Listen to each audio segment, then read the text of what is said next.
Finally, dude, the Amish get a say in this.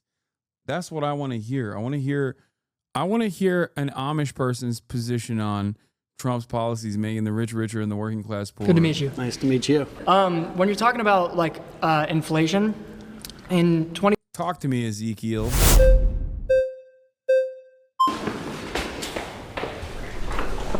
Hi. Sam. So I actually think that this liberal world order needs to be thrown away completely, and I think Christian nationalism would be a good alternative. What we're seeing right now is just a... Okay. I'm sorry. We will misogyny alert, okay? Hypothetical misogyny alert. I'm not saying that this is my worldview, but in this process, I'd be like, all right, get the fuck back to your seat. Get the fuck back to your seat right now. I don't want to hear from you. Fuck you mean? Get the fuck back to your seat. Women should be seen and not heard. Like, what are you talking about? Religious Christian nationalism would be the good order. Why are you here?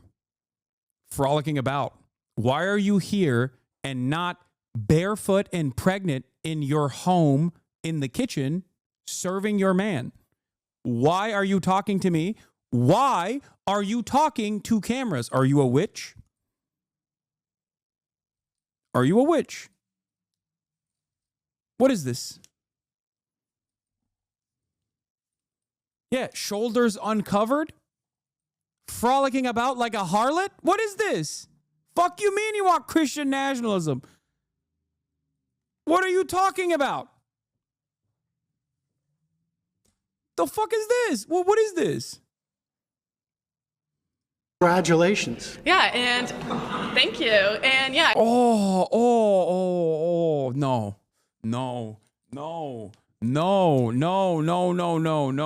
Oh my God. I can't say. Oh my, what is that, bro? Why are they letting the Amish into this room? What the fuck is happening with Jedediah in the back? Like, hell yeah. Dog, you came here on a fucking horse carriage. What are you doing? What are you celebrating? I think what we're seeing right now is a culture of death. This is the most suicidal generation. Bro is spending Rumspringa on fucking Jubilee, okay? You could be doing ketamine right now, okay, with strippers. And you're out here spending Rumspringa at Jubilee in front of fucking cameras. Ever. We have millions of children dying by abortion. People aren't even reproducing. We don't even have like a... Are you reproducing? All you're doing is reproducing dumbass talking points. What are you reproducing? I don't see you reproduce. Are you pregnant right now? Why are you talking? We mandate people reproduce? No, I don't think we need to mandate. We can just stop them from killing their kids. You want to outlaw abortion? Yes. Yes. I mean, we have a fundamental disagreement on this, and my claim was that if you voted for Trump, it would be to your benefit if you want to outlaw abortion. I think it would benefit everyone.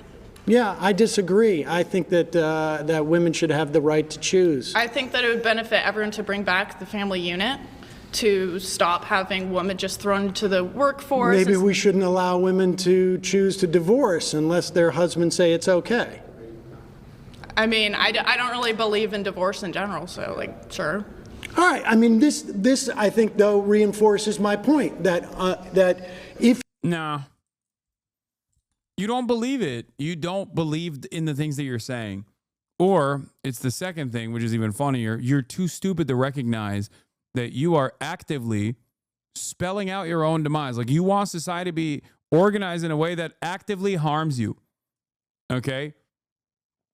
The fuck do you mean? I don't believe in divorce. What do you mean you don't believe in divorce? You're like, yeah, I would rather murder my husband secretly by poisoning him with fucking Visine, by putting Visine in the soup, slowly but surely, just drip feeding it day in, day out, after he beats my fucking ass every night, until he finally fucking coughs blood and dies in his bedroom.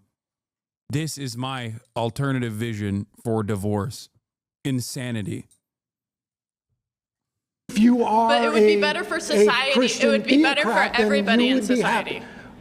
And same with Z. That's my argument, by the way. Like, yeah, back in the day, women couldn't get divorces. So they just fucking killed their husbands, dude. Technically, divorce is not just good for women. It's good for the men, too. People just don't understand that, though. You know, we can't even have that conversation. It's for male preservation. I promise you. Okay.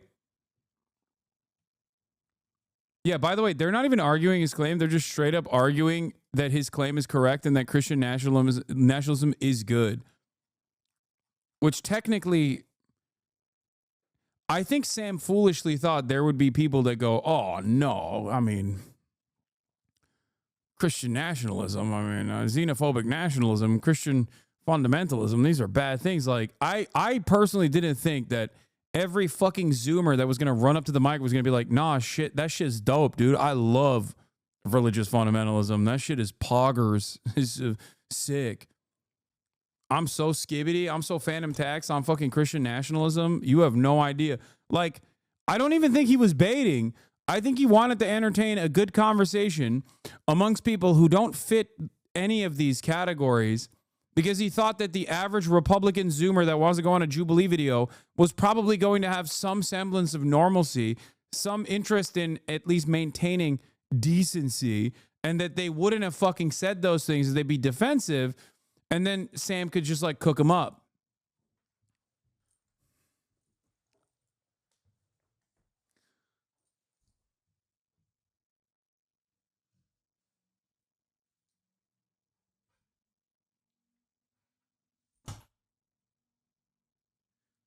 There used to be some fucking decency in people that came out.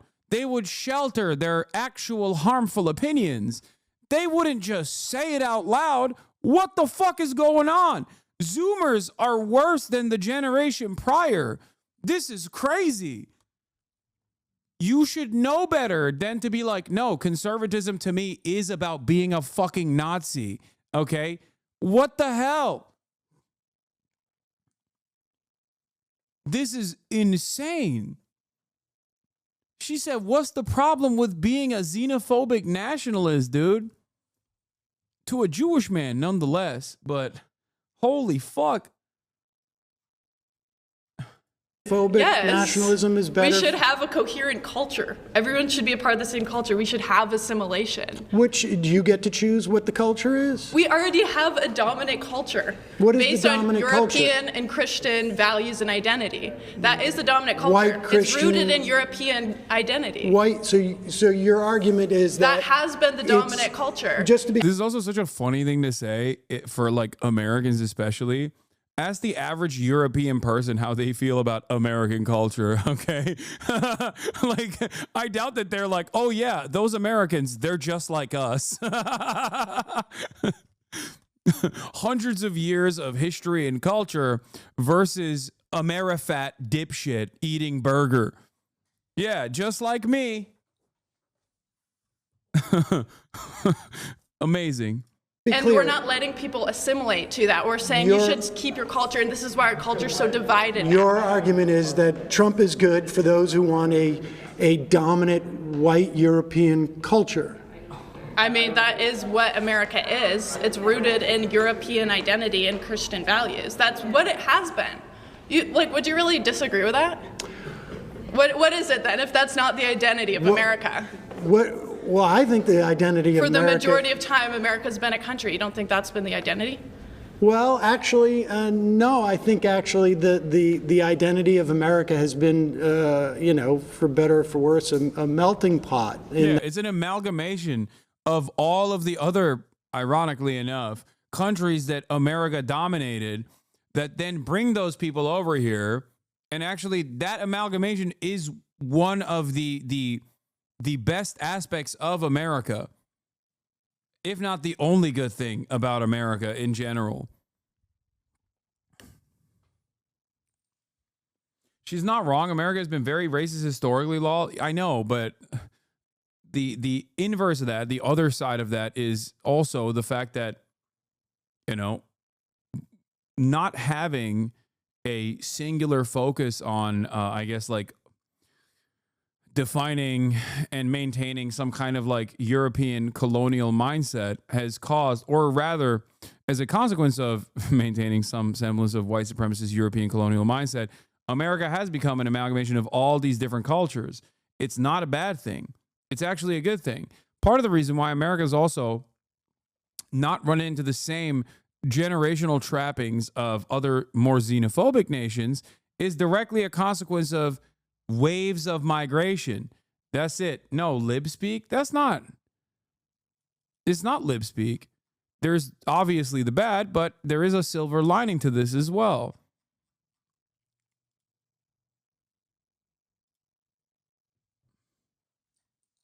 It's true.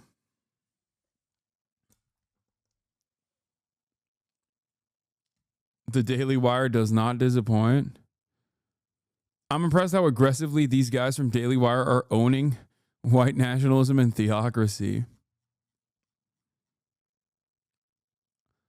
Yeah, I don't know if this is a good thing that people are just like openly taking ownership over direct white supremacist Nazi statements. This is a bad take. While religion offers some good rules to live by, it also led to some of the bloodiest conflicts which should not be 100% followed as modern law. 100 million people were murdered in the last century under the banner of atheism.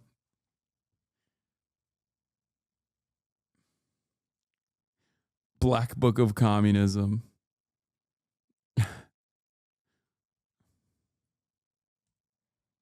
In that regard. Yeah, maybe since like the 1960s. Even then, like even we had this idea of a melting pot literally means assimilation too. It means melting. It means you're assimilating to the dominant culture. Is that not what melting means? No, it doesn't and mean now instead we're saying there's something wrong with xenophobia. Dominant culture. No. I mean, look, I got to be honest with you. Like, you and I have a fundamental disagreement. We will never see eye to eye on this. Wait, she works for rapist Elijah Schaffer, who literally raped so much that he had to be fired from a right-wing news outlet? That's who she works for? Girl, you are in danger. The fuck? That's crazy. I guess you got to be that crazy, though. It's a choice. And people, I think what you're expressing, though, is really what the Trump movement at its heart is about. And I think that's problematic. I disagree. I don't think Trump's like anywhere close to being a Christian nationalist. That's ridiculous. Like Trump's basically a Democrat from like 15 years ago when it comes to social issues. So you don't think that he's conservative enough for you? Oh, definitely. Nowhere close. No. He's not xenophobic enough for you? No, he's trying to import a bunch of H-1Bs. Are you kidding? Right. Oh, so you want to get them out too? Yeah. No, I mean, I think you're making my argument for me. All right. Well, okay. I'm just saying he's not even in this. Okay. My next claim is... Bro, she dropped H-1Bs as a pejorative, like just in and of itself. She said H-1Bs. They're dumping a bunch of H-1Bs, man. Yo, Zoomers are fucking broken, dude. They are literally doing the thing. What is this? Oh, they're just posting this and going like, we won?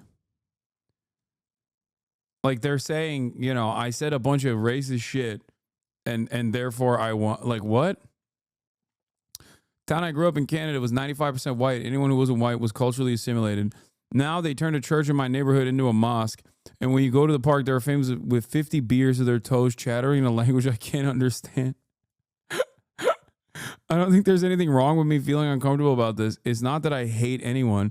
It's that my hometown feels like a foreign country. And I know that I will never go back to how it was. It makes me sad.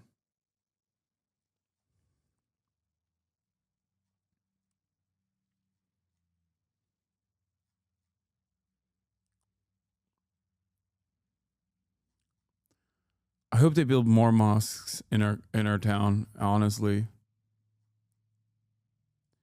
I don't get it. What's the problem? Like, you said it, like the the fact that there are mosques doesn't mean this does not imply religious fundamentalism. But maybe you can get religious fundamentalism if you would like, you know? That's right. I'm an advocate for Sharia, baby. That's right. No white Sharia. I'm an advocate for brown Sharia. You feel me? More mosques, and she should not be out there showing her shoulders, okay? Sounds like Islam is the dominant culture where she's from. Yeah. Yeah, maybe you should assimilate to the dominant culture.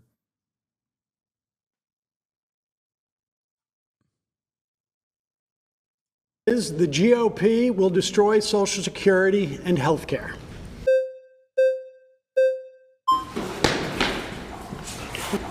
Nice to see you. So what if Social Security should go away? That's my question to you. Ben, you are so cooked, dude. I mean, it's probably going to go away if Republicans get their wishes across, and your ass is cooked. You are never going to retire. None of you dipshits are ever going to retire. I swear to God, you can't. You're going to fucking die on the assembly line as a Amazon ordained like Autobot is whipping you in the back. Okay. You're going to be like, oh, at the age of like 73, you're going to die to a communicable disease because like it's illegal to get healthcare now. Dumbass. God, these people are so stupid. The thing that really pisses me off about conservatism in general is just that they actively champion causes that will fuck them. Okay. It's so dumb. The smug nature of just like defending the worst positions that will destroy your life, your future. I will never understand it. It makes me so angry. Because Social Security keeps 2/3 of our elderly out of poverty. And not only does it keep our elderly out of poverty, it's essentially a social insurance program that protects you if at the end of your life you don't have enough money to survive. This is my king's bread and butter, okay? You're talking to a guy who goes to tort conferences for fun. Social Security is his fucking bread and butter. You have fallen into the intellectual trappings of a Samuel Cedar, okay? For right now, do you know that it's also the albatross around our generation's neck? No, it isn't. Okay, so let me just explain this. Well, you're going to go back to lecturing me about Social Security. Well, that's what we're talking about. Social Security. Yeah, Social Security is one of the top 3 funded. Social Security is almost the biggest thing that our government does. Exactly, and we are more than $30 trillion in debt. Well, first of all, Social Security cannot contribute legally to the deficit. Because they don't even account it in the federal deficit every year. That's correct. We have 30 years of self-funding. When Social Security started in 1936, you have more workers than retirees because people haven't entered into retirement. By 1970, it was at 3.5 to 1. Now it's at 2.5 to 1. But productivity has increased during that time, so the amount of money paid into Social Security has been up there. The reason why we are running out of money just for the trust fund, not for Social Security, like I say, if we do nothing with Social Security now, it is statutorily unable to contribute to the debt. The math is right there.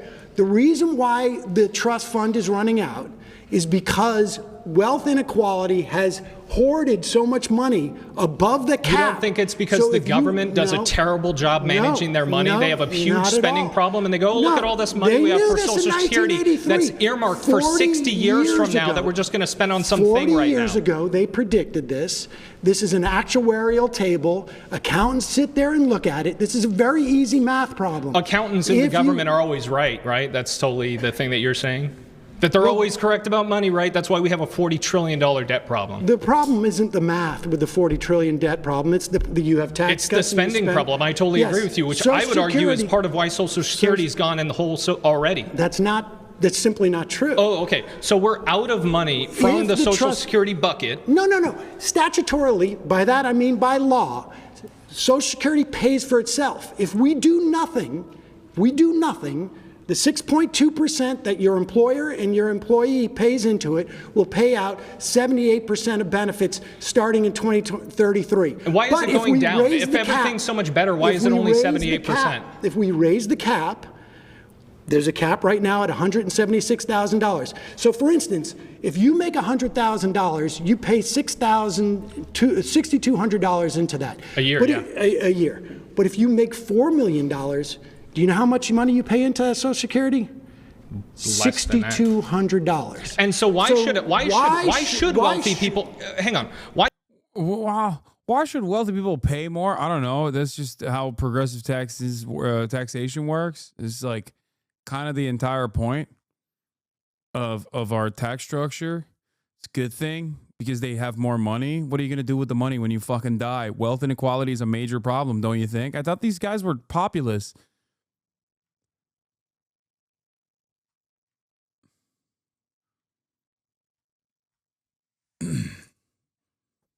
How'd this happen? Do you make $10 million a year? Like, why? Why do you care? Why? Why do you care? Are you gonna make $10 million a year? No. Shut the fuck up. Advocate for your best interests. Rich people advocate for their best interests every fucking day. Poor people, on the other hand, poor Republicans, on the other hand, especially, just genuinely advocate for rich people's interests. It doesn't make any fucking sense. It doesn't make sense. What's wrong with you, dude? This is why I always say, dude, if you're a conservative, like, you have to be so goddamn lucky. You have to be the luckiest motherfucker on the planet to ever actually reach a level of success where you will benefit from conservative policies. Because conservatism, especially when you're not immediately benefiting from conservative principles, unironically means that you're so fucking stupid, so goddamn peasant brain, that you probably aren't going to be rich. You're just not. The smart thing to do in your situation is to advocate for a better future for yourself. Okay? If you get to that point, then you can advocate against it. But for now, you should be advocating for your best interest. Conservatives don't even do individualism and selfishness correctly. That's how fucking stupid they are. That's what pisses me off. They can't even do being selfish right. They literally think being selfish means like harming others that are not in your immediate in-group that you've chosen for yourself. And never on the virtue of class. It's so dumb. What? I completely agree with you, but what he's going to say is, why do wealthy people get Social Security? It's marginal. And if you want them to not get Social Security, you can fucking tax them. Okay? But that's an entirely different conversation. It's like, oh, if we do free college, then rich people will send their children to college. Okay. You think rich people are sending their children to fucking public universities that are free? Great. Wonderful. Everyone has access to education.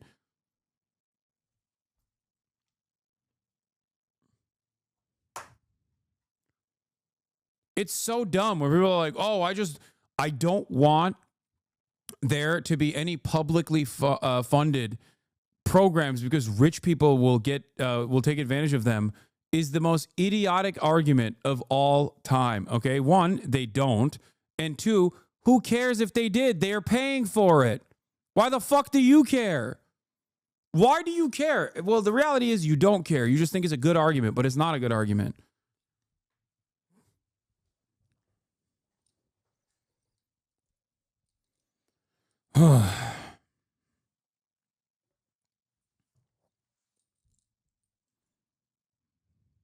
It's additionally funny because they don't even benefit from it. Do you see what I'm saying? They do not benefit from the things that they're advocating for. They're advocating against their best interests, which means they're stupid. Okay? And if you're a stupid person, you probably are less likely even to make it out the cut. Why should wealthy people pay a higher percentage? No, they should pay the same percentage. 6.2 on $400,000, 6.2 on $1 million. Yeah, I don't think this person also understands that what lifting the cap means, raising the cap means. Like, he doesn't realize that after $172,000, everyone pays the same. So if you make $172,000 or you make $172 million, you're paying the same into Social Security. Why should they pay even more money at all? Because they make more money? Again, you fundamentally have this idea that because somebody, you have an idea that because somebody makes more money, that's fundamentally wrong, right? No, I don't think it's fundamentally wrong. I think that they should pay more taxes into it. Now, I do think as a society, we should not allow billionaires. So, for instance, they can pay more taxes generally, but why should they? The highest tax rate was and the greatest expansion of our economy. Hang on, does a billionaire get more money from Social Security if they went to go take it than I would? No, of course not. So why should they pay more? I'll tell you why. Because it is a social insurance program that keeps you from being in poverty when you're a senior. And the reason why I think billionaires should pay more taxes than other people, even a higher percentage, is because it works better for society. The greatest expansion we've had in this country in terms of economics and the least amount of wealth disparity was in the 40s and 50s and 60s in this country. Do you know what the top marginal rate was? It was high.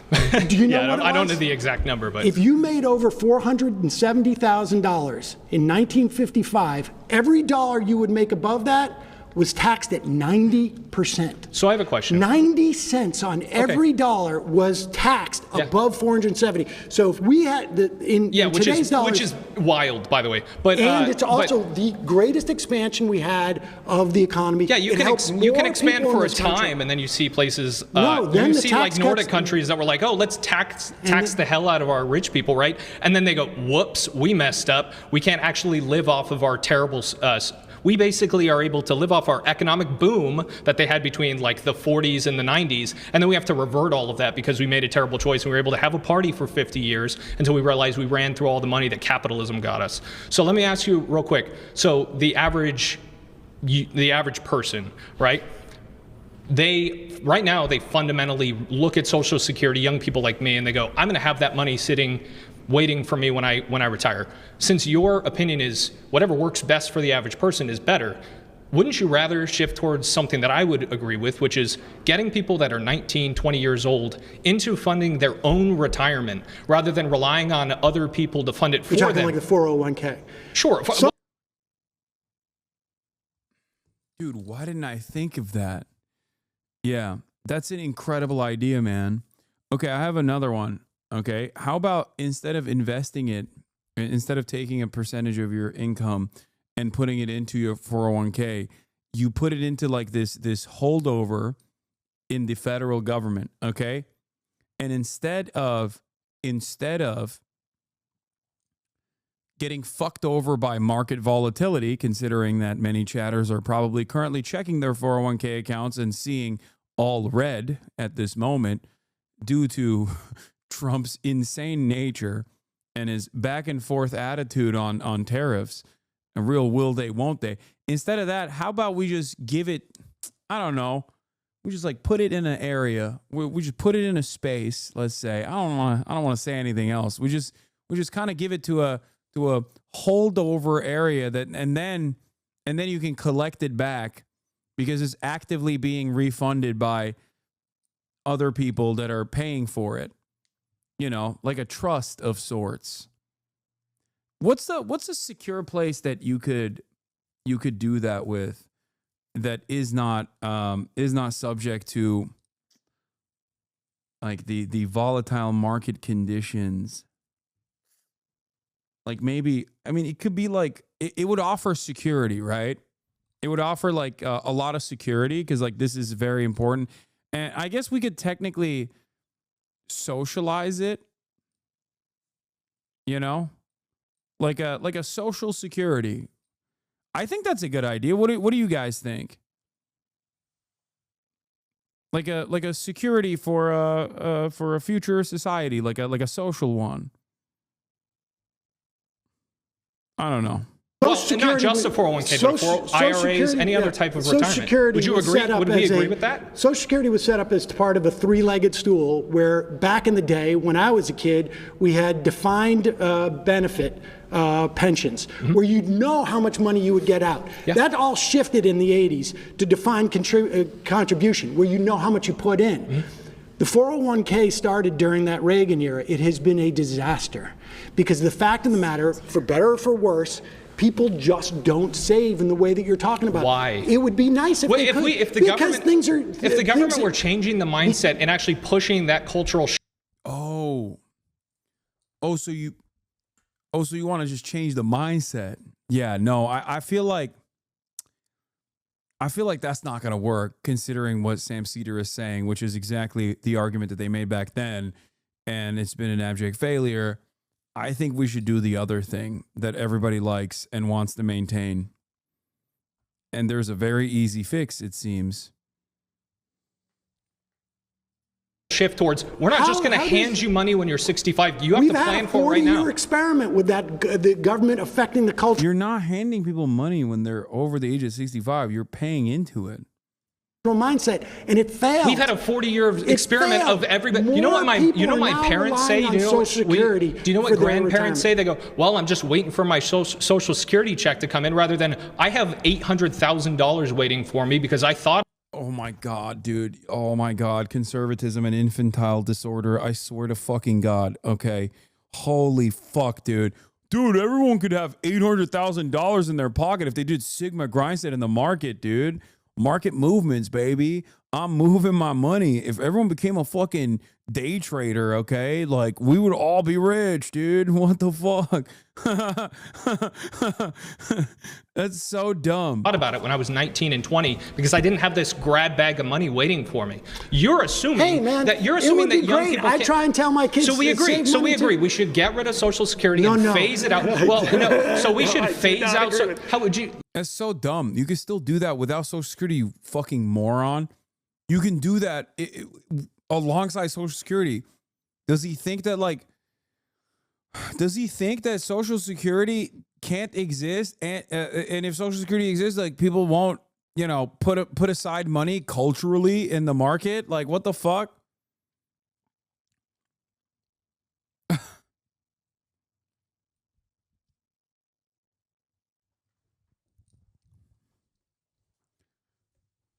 This is not a mutually exclusive concept. You're like, is you one or the other? Can't do both.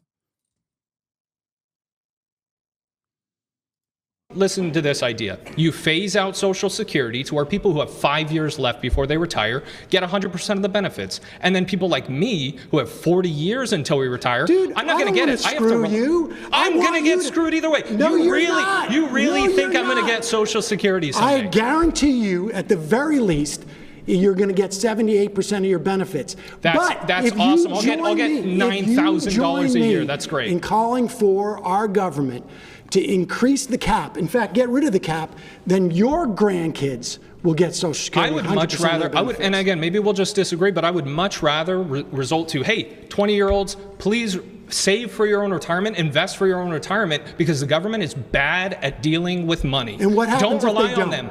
What happens if what? What happens if those 20-year-olds don't listen to you? The same thing that happens if a 20-year-old just doesn't go and get a job because I tell them to. No. They're going to have a problem, but that's not my fault. No, I got news for you. It's not your fault, but there used to be in New York City 30,000 people sleeping on the Bowery. No one in this room was alive before Social Security. We've all lived under this, just like the and income tax. And it has been the most successful government program in the history of our government Things programs. that are successful don't just start to die out and end up in the... It's not dying out. It's the grab bag of money, the massive... Once again, the conversation is so stupid because there is no...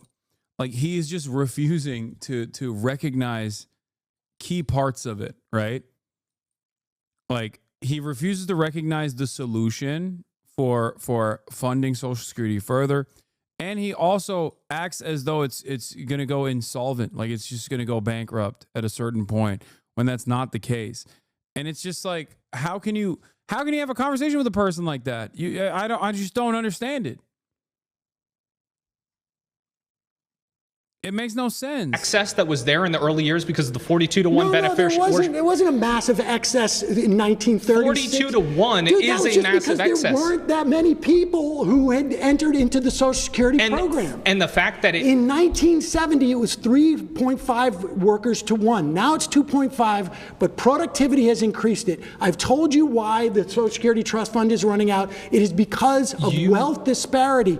Billionaires hiding and hoarding their money above the cutoff line, which is 176,000. That's the cap. If you remove the cap, their money. Your grandkids billionaires aren't keeping $2 billion under their mattress. They're investing it back into. They're just putting it into some stock market, or they're just looking around. And what do you think a 401k or an IRA relies upon? It relies on the stock market and things like that. Yeah, a 401k relies on the stock market, and I knew people who were retiring in 2008 when the stock market tanked and they got screwed. Well, that's a whole other problem. I would argue that's largely driven by the government being once again terrible with policy and creating bad economic hazards. Social Security is there regardless of what happens with the stock market. Okay, pause. You've been voted out by the majority. Please return to your seat.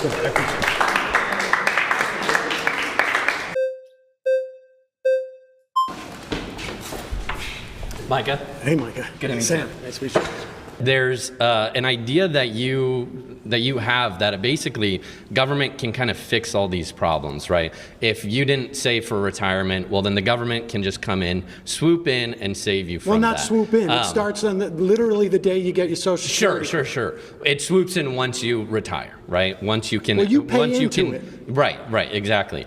And so you believe this idea basically that government is an effective organization, which it just time and time again, if you look at history, that's proven to not be true. When you're hitting at retirement, you don't know. This is an insurance program. That's it. It's an insurance program, and it basically says you're insured against eating cat food when you're 65, and it works. It works.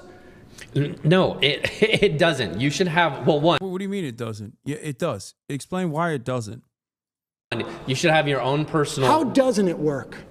How doesn't it work? Yeah. Well, I mean, we've already discussed the details of how it is just completely failing as a program. Like, well, how is it failing? Because is it not paying out Social Security beneficiaries at this moment? I'm not going to receive any Social Security No, I've already benefits. told you right now. I know. I'm not going to rehash out that debate. Well, the main look issue. at the numbers. You've just been told this, and you know why you've been told it? Is because they want to raid it to give tax cuts to rich people. That's why. No, that's not why. This is the funniest part about this is that this is not hidden. Like, it has been a Republican project since the invention. Okay. And since the Reagan era, where the death of the New Deal Democrats came to be, they've been actively trying to do it. The only thing that stops it from happening, and even fucking Democrats have actually undermined Social Security in the past, or at least tried to undermine it. The Tea Party actually nuked it. Thank God for the fucking Tea Party. Holy shit. Barack Obama literally was going to cut Social Security benefits at the time. But the only reason why, like the major reason why Social Security has not been harmed in this process is because old people vote and they fucking love their Social Security. Okay? That's it. But it does currently seem like the mad lad, Donald Trump, might actually end up putting a dent in that. Yeah, Barack Obama almost did it. And you know whose idea it was? Joseph Robinette Biden. That's what. Okay, let's get So are you saying there are the Trump tax cuts were only for rich people? You're saying No, people... I'm not saying they're only for rich people. Oh, okay. Then how could rich they people only... benefited more from it than low-income people. And I like it literally sunsetted. It's supposed to sunset this year for you. Dude in a blazer with an ugly ass t-shirt. The only permanent tax cuts for the top marginal tax bracket and also for corporations, the corporate tax rate. That's it. Everybody else's taxes are slated to go up. This is going to be a major battle, major legal battle, major legislative battle. Sorry. And what do you mean benefited more from that? Because we already went over the percentage numbers and we know that's not true. They don't need the money as much, and they don't need it. What are you talking about? These rich people are the people that are investing in smaller businesses. These are the people that are giving other people jobs to allow. There's that old hat conservatism. Finally, dude. Jesus Christ. It's kind of crazy because like MAGA nationalism has like kind of stopped advocating for these like super old school classic conservative positions like rich people are jobs providers, you must respect them, you know.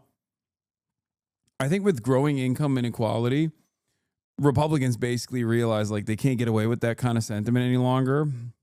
But I'm glad that there's at least one person who will bring back the old classics. This is a classic take.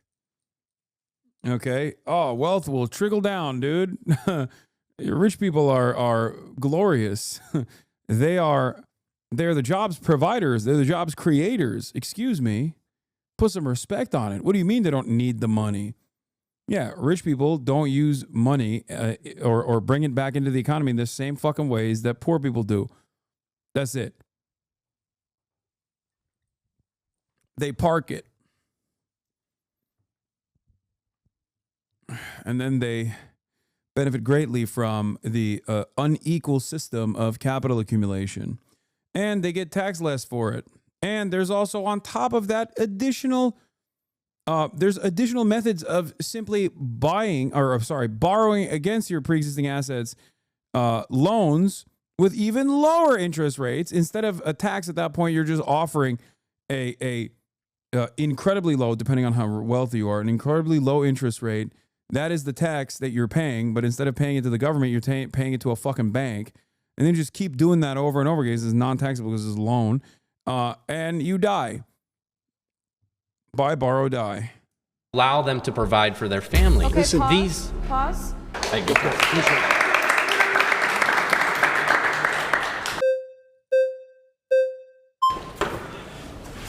What's up? Hey. Good to be back. Nice to see you. Okay, yeah, nice to see you too. I want to zoom out a little bit. Okay. So obviously you're pinpointing on Social Security, and there's a reason for that. And healthcare too. Oh, okay, but Social Security is the program that you're very concerned about, and that Medicare. I'd love a Medicare for all program, but go ahead. Yeah, so I think the reason you're focusing in on Social Security precisely is because Social Security is the most successful in a shadow of social welfare programs and government spending. That it's like the Democrats. It's also the biggest bucket of money. Sure, it is the biggest bucket, but the Democrats have these social programs and this deficit spending, and it just never ends. It's never enough money. So you're focused. Oh no, we got a deficit hawk in the building. Oh, this is another old school conservative guy. I like it. I like it. On Social Security because it is the one successful child, but you're ignoring all the social welfare state that we become. Social Security and Medicare and Medicaid make up the majority. Over like a right. So 70% of our budget. 70% of our federal spending is mandatory, and that you're right. It's Social Security, Medicare, Medicaid, interest on debt. 8% of we're paying for that. So the Democrats run on this. Essentially, they want a welfare state. So yes, Social Security might help a lot of people, but it's like we're closer to a welfare state than we've ever been. 38% of the GDP in the U.S. is government spending. That's the highest since World War II. So us conservatives, we're trying to tell you, like, you guys are fiscally really so are you worried irresponsible. about the tax cuts and what that does to the debt and deficit? The tax cuts increased revenue. No. Yes. I want to tell you about Kansas. Okay, tell me about Kansas. Sam Brown back in 2012 brought in Arthur Laffer. You know the Laffer curve, right? That's Laffer curve, yeah. The argument that if you cut taxes, you're going to get more revenue. And that's exactly what happened. Kansas. No, that's exactly what happened It to TCJ. destroyed Kansas. By 2016, Let's a look at the Republican numbers. legislature raised taxes again. They destroyed their education system. Reality is against you, my friend. Look up Kansas. The in numbers. Fact, The numbers during say the Trump administration, they sent Sam Brown back. They made him the ambassador to faith because they didn't want this guy around because it was a disaster. If you want to tax the rich, you should vote Republican because they pay more in taxes under Republican. It was the same as Reagan. Down. It was the same as Trump. Look at Wait, what? Both Reagan and Trump lowered the top. What? Reagan and Trump both lowered taxes for the wealthy. What the fuck? What is he saying? Is he trying to argue that like when taxes are lowered, wealthy people are more productive and therefore end up even with a lower taxable income or a lower tax rate, they end up paying more in taxes overall? Is that what he's trying to say? Like what? That's what he's trying to say, right? That's the argument that he's making, which Sam directly contradicted because with his Kansas argument, Sam directly undermined the point that he was trying to make, which is that in practice, that's not how that works.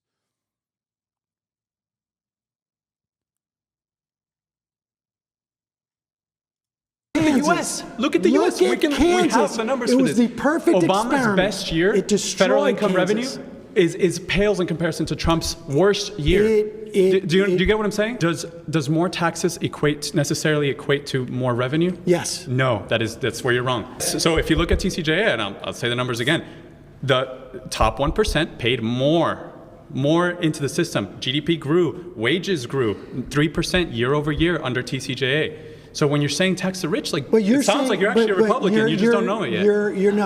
You're confusing causation with correlation because Obama's economic recovery was way too slow, and I agree with you on that. Way too slow. Way too slow.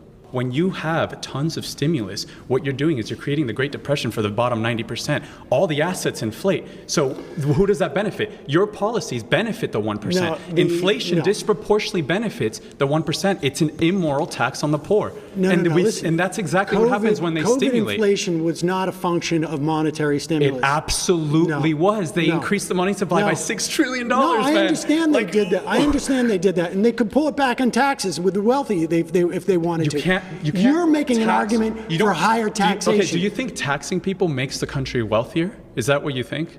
Does it make the country wealthier? Do taxes make us wealthy? Is that government increasing taxes? Are we now more wealthy? Do you think that the only way you create wealth is by producing? If you tax and spend, government stimulus can increase GDP, of course. Is GDP wealth? Is GDP wealth? If we import 10 million immigrants and our GDP goes up, are we now wealthier? If the housing costs more, if CPI goes up because there's more people. No, I understand. Inflation is under control, and we haven't pulled that money off the table. Right, but I'm just saying that inflation is back down because we had a problem. The welfare state makes us all poorer. Yes, it does. And you can see it doesn't. Across history. If you compare, he's playing fast and loose with the concept of poverty over and over again.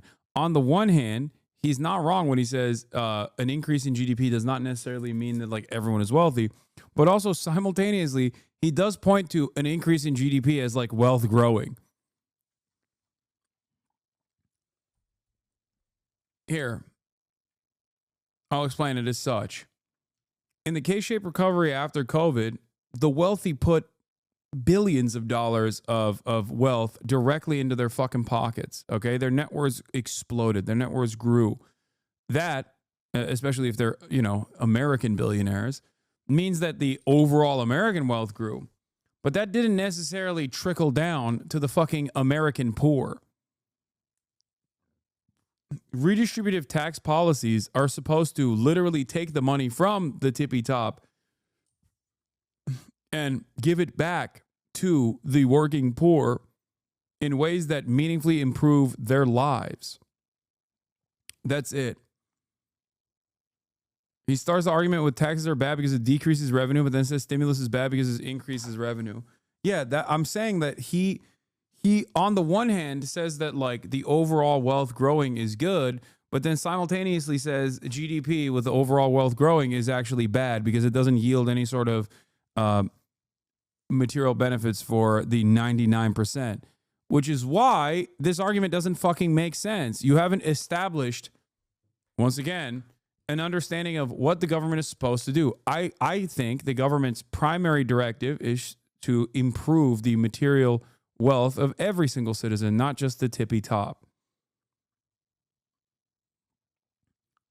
It's just a longer way to basically argue on failed Reaganomics that everybody understands in both principle and in theory is an abject fucking failure. People want to come here for economic opportunity. We don't want handouts. We want opportunity. That's why, as an immigrant, that's why my family came here. We left the socialist paradise. It's garbage. The people that come here want... What socialist paradise did this motherfucker leave? Where is the socialist paradise? Vuvuzela? Is he from Vuvuzela? Cuba? Bro's we left the socialist paradise. Meanwhile, it's you're 3 generations removed at this point from fucking the socialist paradise. He's Venezuelan. Want economic opportunity, and you're stifling that. You're undermining capitalism and the free markets with your utopian vision. There is no free markets. Well, there's not anymore. No, there's never but now been there a free used to be. market. No. That is what makes America the greatest. That's what makes the greatest. I want to ask this person, when was the American markets truly free? Like, when has there been free markets? Has there ever been a point in time? The freer the markets, the freer the people. When was it free?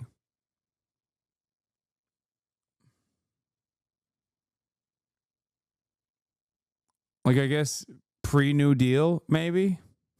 He's like, they were so free during the Great Depression. Let me tell you a thing or two about robber barons, okay? The freer the market, the freer the people. America is the greatest economy in the world because of the free market. The greatest free market capitalism is the most ethical and moral. America had was when we had 90% tax. That's not true. The numbers are against you. 1940, 1950, 1960, the highest top marginal tax rate was 90%. So what happened in the 70s? And when Milton Friedman predicted stagflation in the 70s with your social welfare. We had OPEC. When your welfare Milton Friedman predicted the oil shock. That drove inflation way up, and that was a function of OPEC.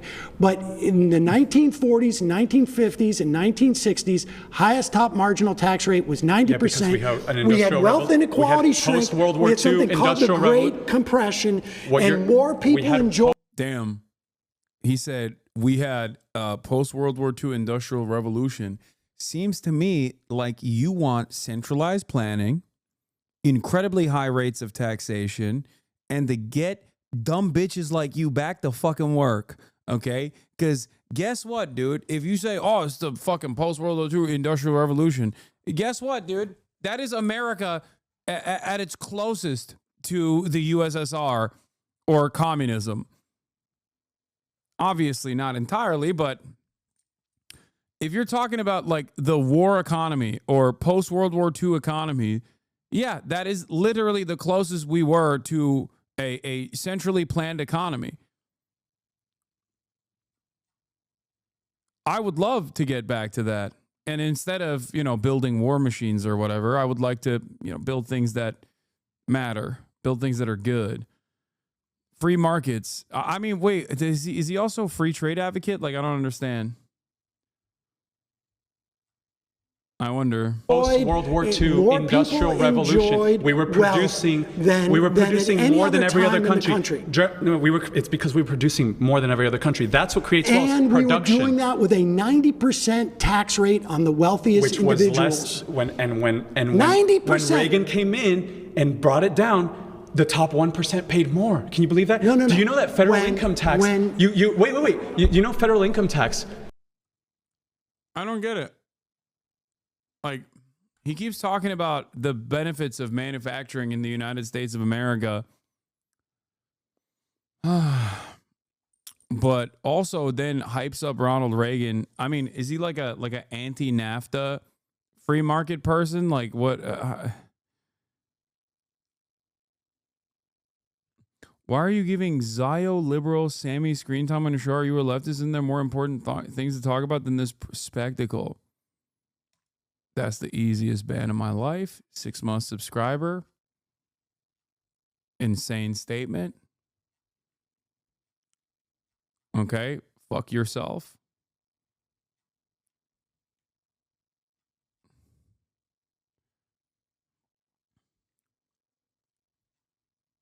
He says Zio Sammy. Just call him a Jew at that point,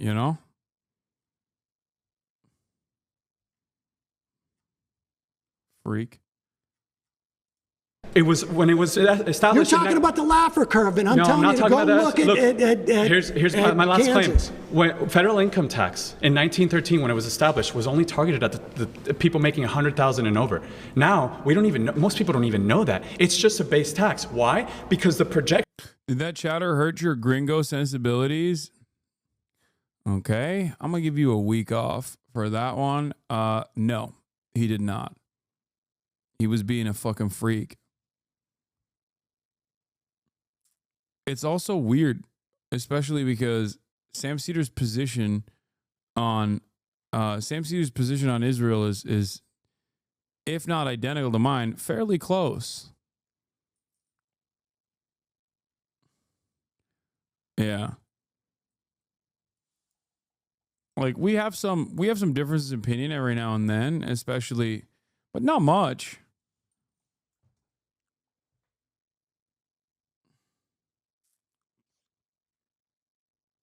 Groypers are out of school. No, I don't even think these are Groypers.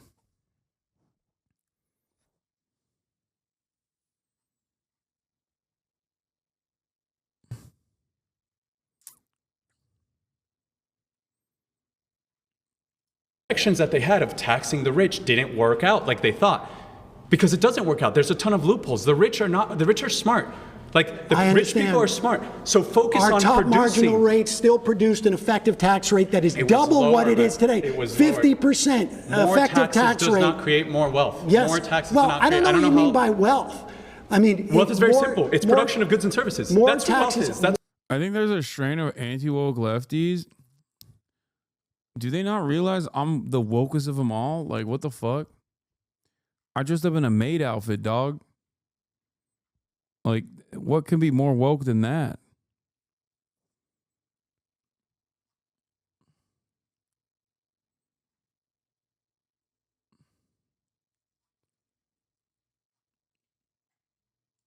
More taxes. Money. People think money is wealth. More taxes money buys wealth. Creates less wealth inequality, and then you have wealth that is shared by more people rather than being in the hands of a plutocracy or a plutonomy.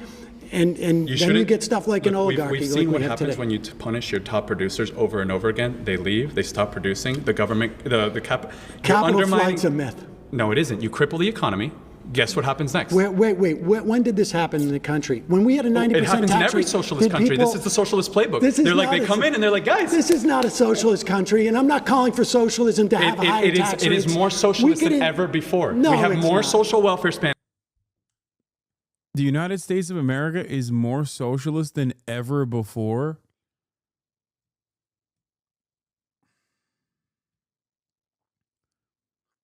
We have a 10% union participation rate in labor.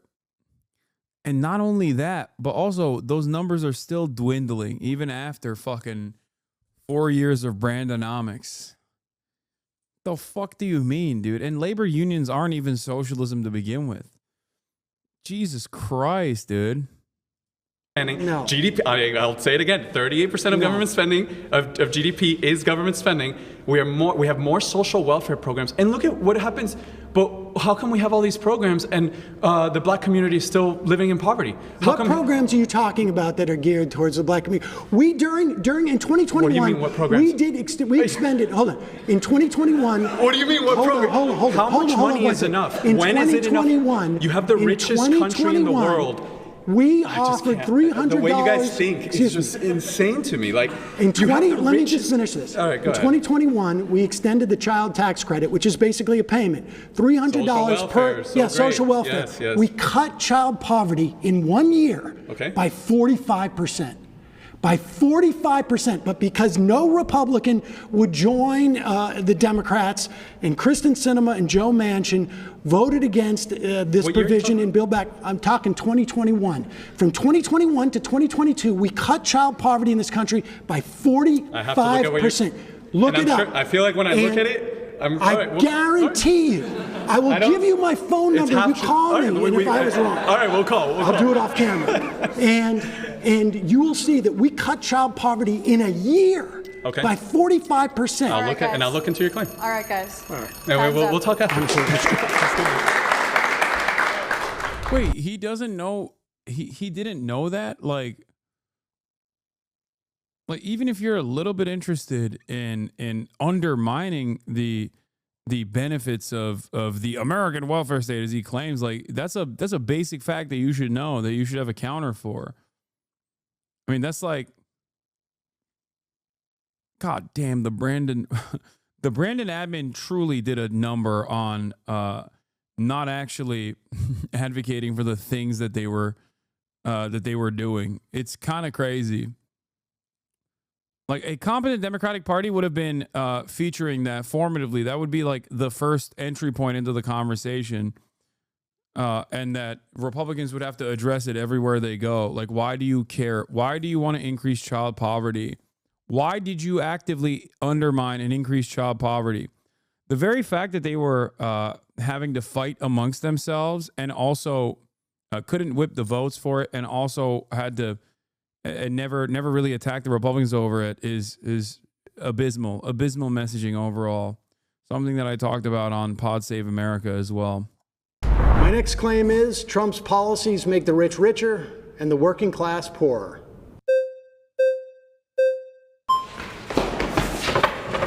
Hello, sir. Hey, Hunter Howell. It's nice to meet you. Nice to meet you. Okay, so do you mind if I ask what policies in specific are you referencing to?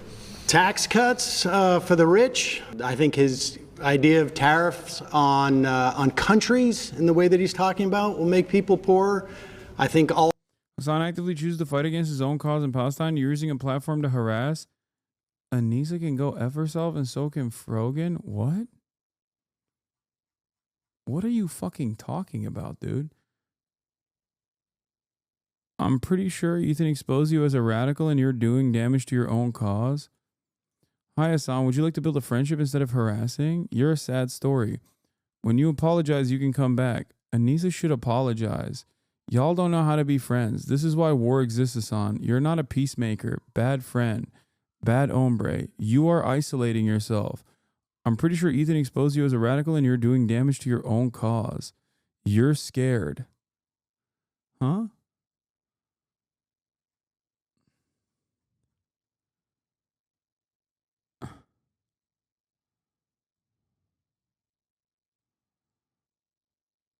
Oh my fucking God, Hasan, I love. What a bitter ass lol. Keep going, Hasan. I'm a very cute and mid-sexy Latinx and haven't seen a sing.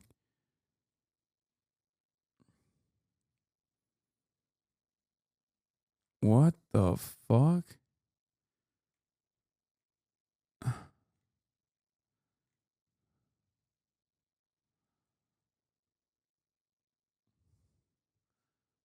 What is this person saying? I know who Anissa is. I don't know what she has to do with anything. What?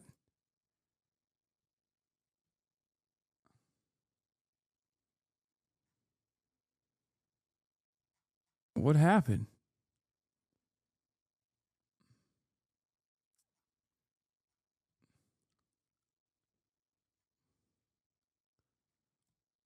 What? Okay, well, I can't. I've already expended too much of my mental bandwidth on listening to fucking broccoli haircut Zoomers talk about being white nationalists and stuff. I don't know what that person is talking about. God damn. All the work that they're doing in terms of attacking the government agencies will make people poorer because, you know, when you get agencies that are supposed to protect us from corporate interests, they will externalize their costs, those corporations, instead of actually assuming themselves. So their profits are made on the backs of all of us, whether it's our health, our protection from consumer rights, worker rights. His anti-union policies will make us poorer. So real quick, I'm going to touch on one of the things that you said. Now, there was a lot to unpack there, but there's a lot of policies. We'll start at the very beginning. You talked about taxes. Let's talk about, in his first term, the Tax Cut and Jobs Act of 2017. There are a couple things in that specific policy that actually do benefit the middle class and the lower class more than the top 1%. So you mentioned taxes, right? But in that, from the IRS data that came out, the middle class and lower class got affected. I think they ended up saving like 3 to 4% on their taxes, on their tax cuts, whereas the billionaires only saved 2%. So if we're talking an actual dollar amount, sure, the billionaires saved more, but they also make a lot more, right? Also, the billionaires don't really care about an extra grand or two. In that specific policy, the child tax credit doubled from $1,000 per household to $2,000. No billionaire cares about an extra grand in their pocket, but I can guarantee you the working class does. So how would you rebuttal that? I would say, in terms of the taxes themselves, well, the policies that Trump wants to pursue this time are to expand those taxes for wealthy folks. And over time, what starts to happen is you have this wealth disparity, and as the wealth disparity increases, it becomes harder for working people essentially to keep up. Things become more expensive. You get inflationary pressures when you have people with more money. We have more and more billionaires than we did 4 years ago. And a large part of that was obviously COVID, but a large part of it is also money starts to accelerate. Once you, like you say, when a millionaire gets a tax cut for a couple of grand or 60 grand or $500,000 at the end of the day, they end up investing that and ends up growing because they're not out there working for their money. Their money is just is doing all the work. Okay, so yeah, I mean, I think we can agree with you on that when it comes to, billionaires and millionaires and there being a wealth gap in our country, right? I don't think Republicans or liberals would disagree on that, but I think where we will fundamentally disagree is under Trump, right, the stats show that take-home pay was higher for the middle class and the lower class. Inflation was down. They weren't paying as much on taxes. Inflation was down, but wage growth was actually greater during the Biden administration. Well, I mean, good thing that Trump is here on a second term on the heels of an inflationary crisis. So now they don't have to compare it to an economy that actually was doing comparatively better after 2 terms of Democratic leadership, and they can actually see how Donald Trump manages that situation. As a matter of fact, he is managing that situation currently in the worst ways possible. So, it's neither here nor there. I feel like one of the biggest advantages that the Republicans have is that when they make these tax code changes, the impact of that is not seen immediately. So they'll just keep harping on how wonderful everything is.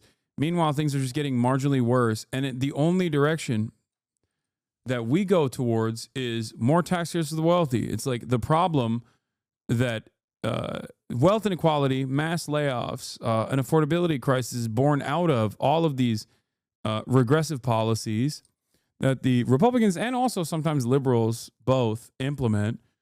And then the solution to that problem, more of the same thing that caused the problem to begin with. Good stuff. I guess overall the question is, like, since the Reagan era, have Americans actually been better off overall or not? Sure, American productivity has skyrocketed.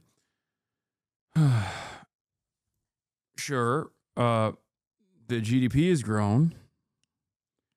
But is the 99% doing better overall? Or is the bottom 80% doing better overall than the top 10% of the wealthy in this country? The answer is no. Quality of life is down. Everything sucks. People don't have any confidence in their own futures. And there's got to be a reason for that.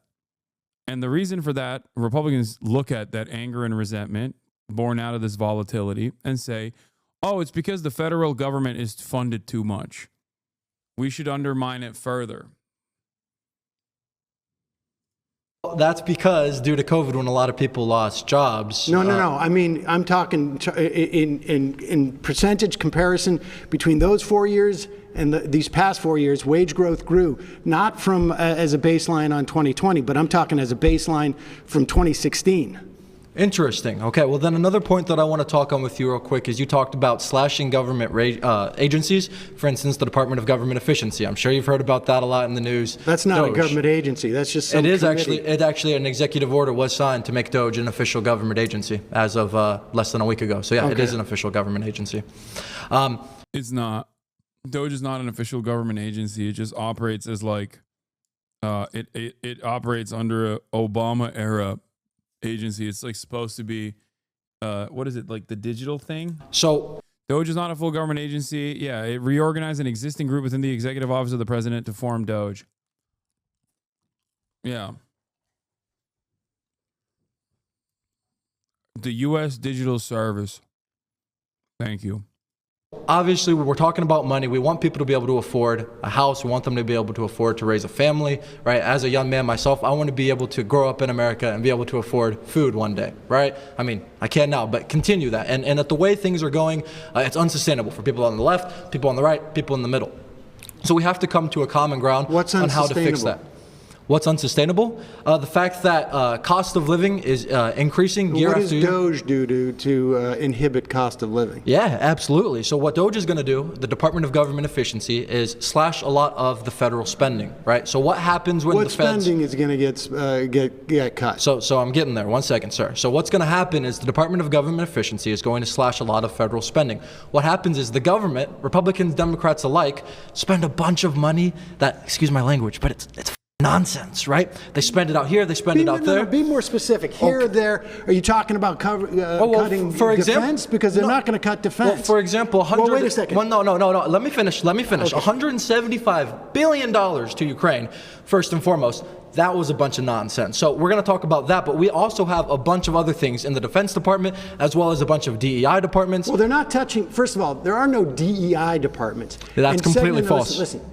Defense spending is not going to be touched by DOGE. Ron. And when you talk about the government, what's the biggest expenditure government has? Our military and Social Security are our top two. And Medicare and Medicaid, right? Now, they're not going to touch the military. Are they going to cut Social Security? Do you think that's going to... You're asking me like I'm part of DOGE. No. Well, you're telling me that DOGE is going to help everybody here. And I'm telling you, if they cut Social Security, everybody in here is going to get hit. Because these folks are going to have to pay for their parents because Social Security keeps 2/3. I think like being a leftist or even a liberal, really, and being surrounded by conservatives is like a nightmare where you're just like, dude, they're going to kill you. Like, don't jump in the fucking hot lava. And you're just like surrounded by people who are like, no, you don't understand. Like, they told me the hot lava is actually like a molten lava cake. And it's delicious. Like, I'm going to jump in the lava. Fuck you. And you're like, no, don't do it. I know people that have jumped in the hot lava. They've died, okay? And it's a really gruesome death. Like, their body starts melting in real time. And you just have to sit there and watch them melt. And you're like, nah, lava is actually yummy. I think you're fucking stupid. And I've heard other people jumping in the lava and eating a delicious molten lava cake before. And I'm going to do it. Fuck you. Like, that's what it feels like. You're just like, no, dude, your life is going to be worse. And he's right. He's like, they're actively destroying your future. Like, what remains of your future. The reason why you talk about the cost of living crisis and all this shit, like all these things that are harming you is directly born out of deregulation and causing so much wealth disparity. And you're just actively demanding more of it. Nope.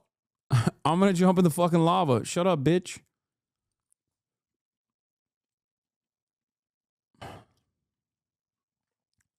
Two-thirds of our elderly out of poverty. So tell me what they're going to cut that's going to make it easier for Americans.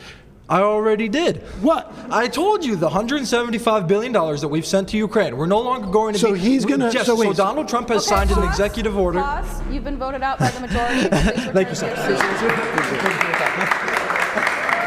Donald Trump is going to stop giving money to Ukraine. And then guess what, dude? We're saved.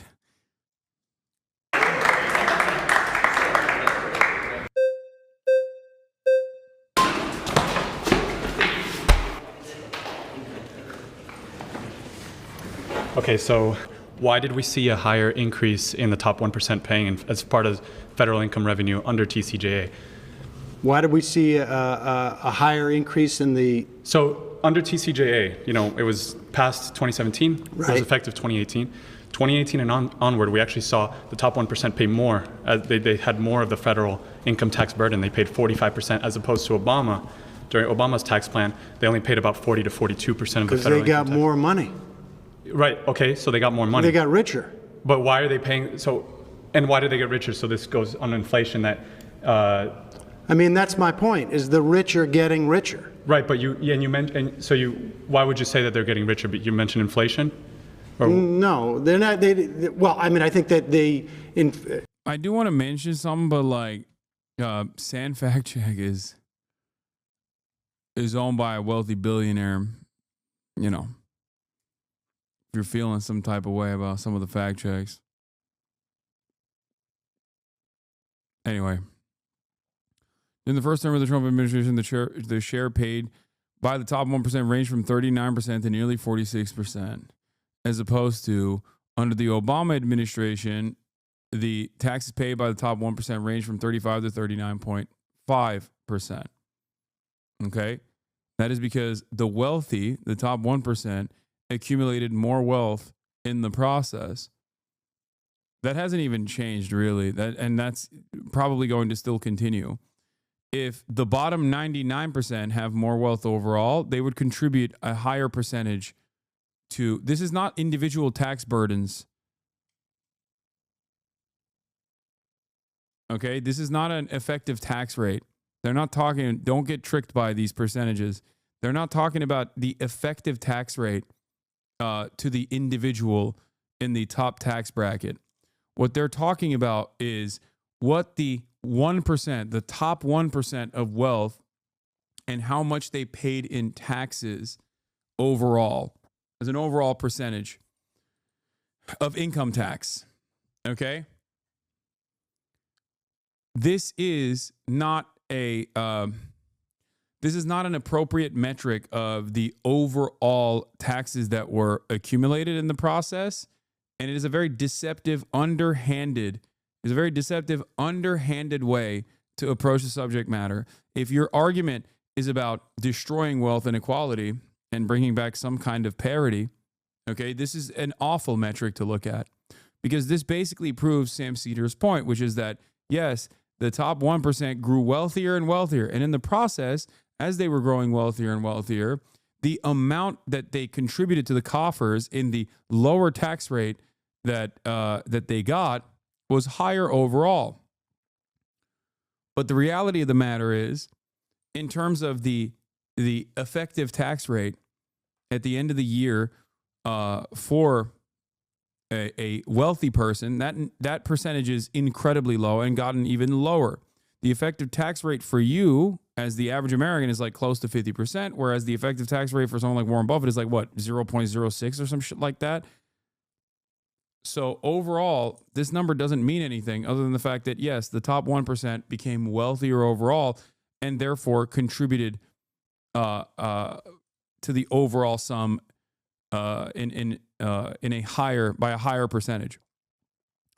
Having said that, if there was more wage parity, or if wages had actually adjusted across the board alongside productivity, for example, and there was less income inequality, then the top 1%'s contributions to the overall taxes, the overall taxable revenue coming from federal income taxes would be far smaller. Yeah. The easiest way to debunk this figure is to say if the top 1% had 100% of the wealth, then they would pay 100% of the tax burden. Thank you. Exactly.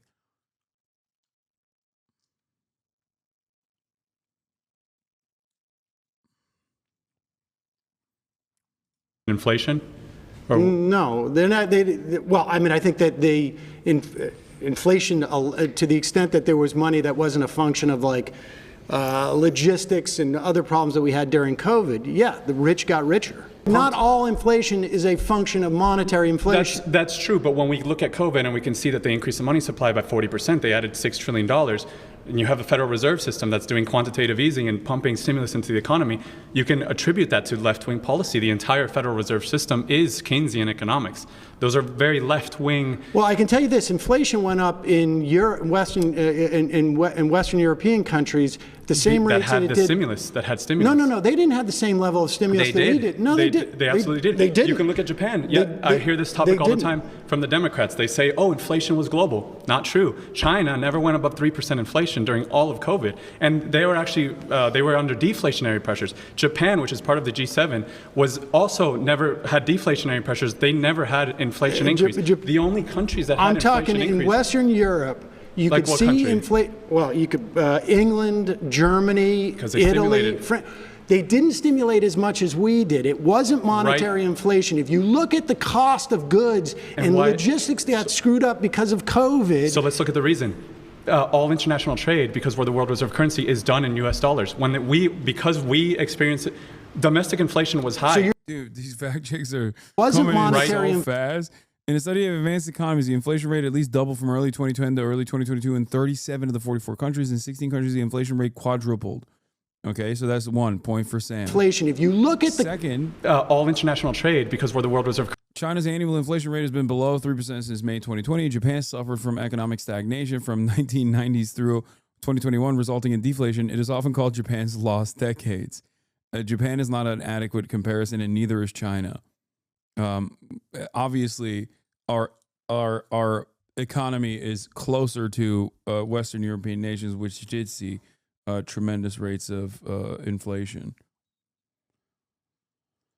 Currency is done in U.S. dollars. Because we experience it, domestic inflation was high. So you're saying our inflation caused higher inflation in Europe? Absolutely, because that's not what economists say. Well, you can look at the facts. International trade is we have dollar-denominated international trade. All international trade is that's why we're the world reserve currency.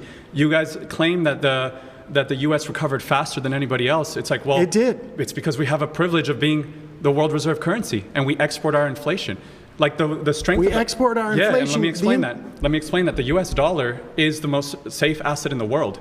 In times of great crisis and great volatility, like COVID crisis, everybody turns to the dollar. Sure. Many currencies are tied to the dollar. So it's like the euro is not tied to the dollar. The euro is not, but international okay. trade. So if the euro actually crashed against the dollar during COVID.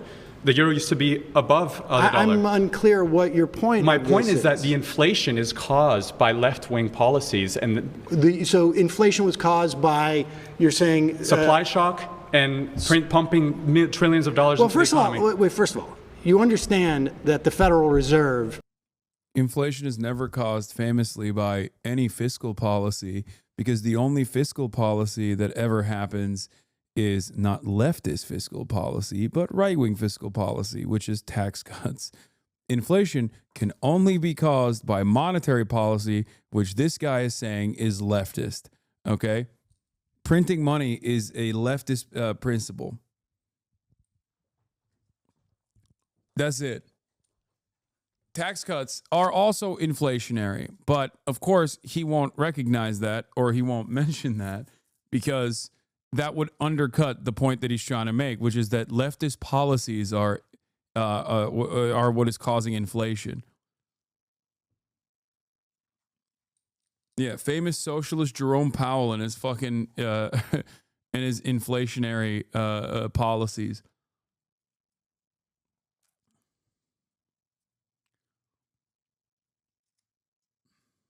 Is not part of Biden didn't have control of the Federal Reserve. Absolutely not, but the entire Federal Reserve System is left-wing in economic theory. That's the... Oh my God, bro. That is crazy. American monetary policy is left-wing. Is hilarious to me. That is insane.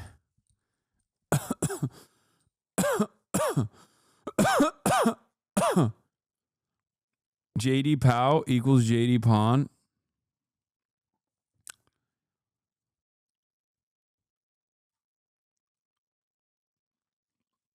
Keynesian economics is left wing. I mean, from his worldview, probably. Yeah, if you're like a fucking, if you're like a Friedman truther, then yeah, you're like, that's the most left wing thing I've ever heard. There's nothing beyond that point. Keynesian economics. It's interventionist economics. So you're saying that the more you quantitative easing, the more you stimulate. Yeah. Why didn't we get it through QE? We do get it through Why QE. didn't we get inflation during the Obama years? We did get inflation. We didn't get the wealth gap that you guys attribute. Wait. We absolutely did. What numbers were inflation? From 2008 to 2014, the Federal Reserve did quantitative easing, buying up treasuries to increase the money supply. Okay. The rate of inflation back then was nowhere near comparable to the Brandon admin. We get during the Obama years that were outside of like the 2% sort of Fed target. I don't think it was as high as COVID. COVID hit as high as 9%. No, it wasn't even remotely right, close. But when we look at the effects of compounding inflation. QE1. For most of the Obama admin, consumer price inflation hovered around or under 2%. In summer 2011, annual consumer price inflation briefly rose to 3.8, driven by higher food and energy prices. By spring 2012, inflation was back below 2%. 2 and 3 all happened during the Obama years. If your theory was correct, we would have had rampant inflation. In fact, we did. Glenn Beck was talking. No, we didn't. We did not. We did not have that. That is crazy to say we did. I mean, he doesn't. I don't know why he's saying we, because he's like younger than me, so he definitely doesn't even fucking remember it. But talking about how we were going to turn into Weimar Germany, and none of that happened. Here's the factors you're missing. None of it. Here's the factors you're missing. So if you look at what's happening at Western Europe, well, no, listen. We didn't close down the economy. The Biden administration closed down the economy. I understand. No, they what? Wait, what? Excuse me. The Biden administration? Yes, they forced mass. Wait, is he saying that the Trump administration's actions were also like it should be attributed to Biden? Or does he think that Biden was the shadow president when Trump was president? Mandates, they supported Democrats. Wait. They supported Democrat states. Do you states. not remember who was president in the first year of COVID?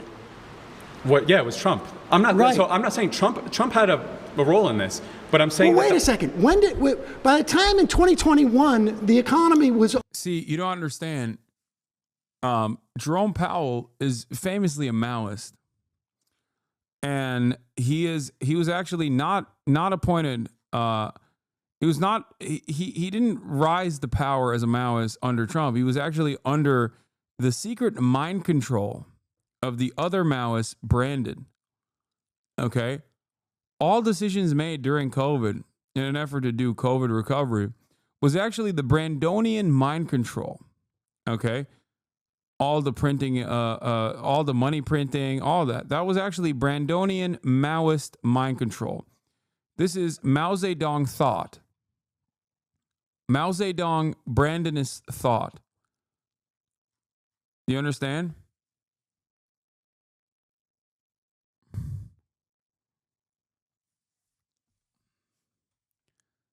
That's how it works.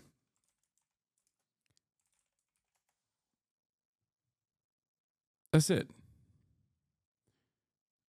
Also, Jerome Powell is a Republican, a registered Republican. But that's besides the point, I think. You know, because that's a secret. That is actually to cause you, a simpleton, to not realize that he's actually an Irish Republican and a Maoist. And the appointment was actually Trump that was also under the mindset of Maoist Brandonist thought when he was doing shutdowns. Opening back up. Yes, the economy. All of what you're talking about. No thanks to the Democrats. Well, okay, the Democrats wanted to keep it closed. Okay. So okay, you can talk about hypothetically what the Democrats want, but it's not hypothetically. We can look at We can look at their mandates. We can look at them closing down. The economy closed down in 2020, March of 2020.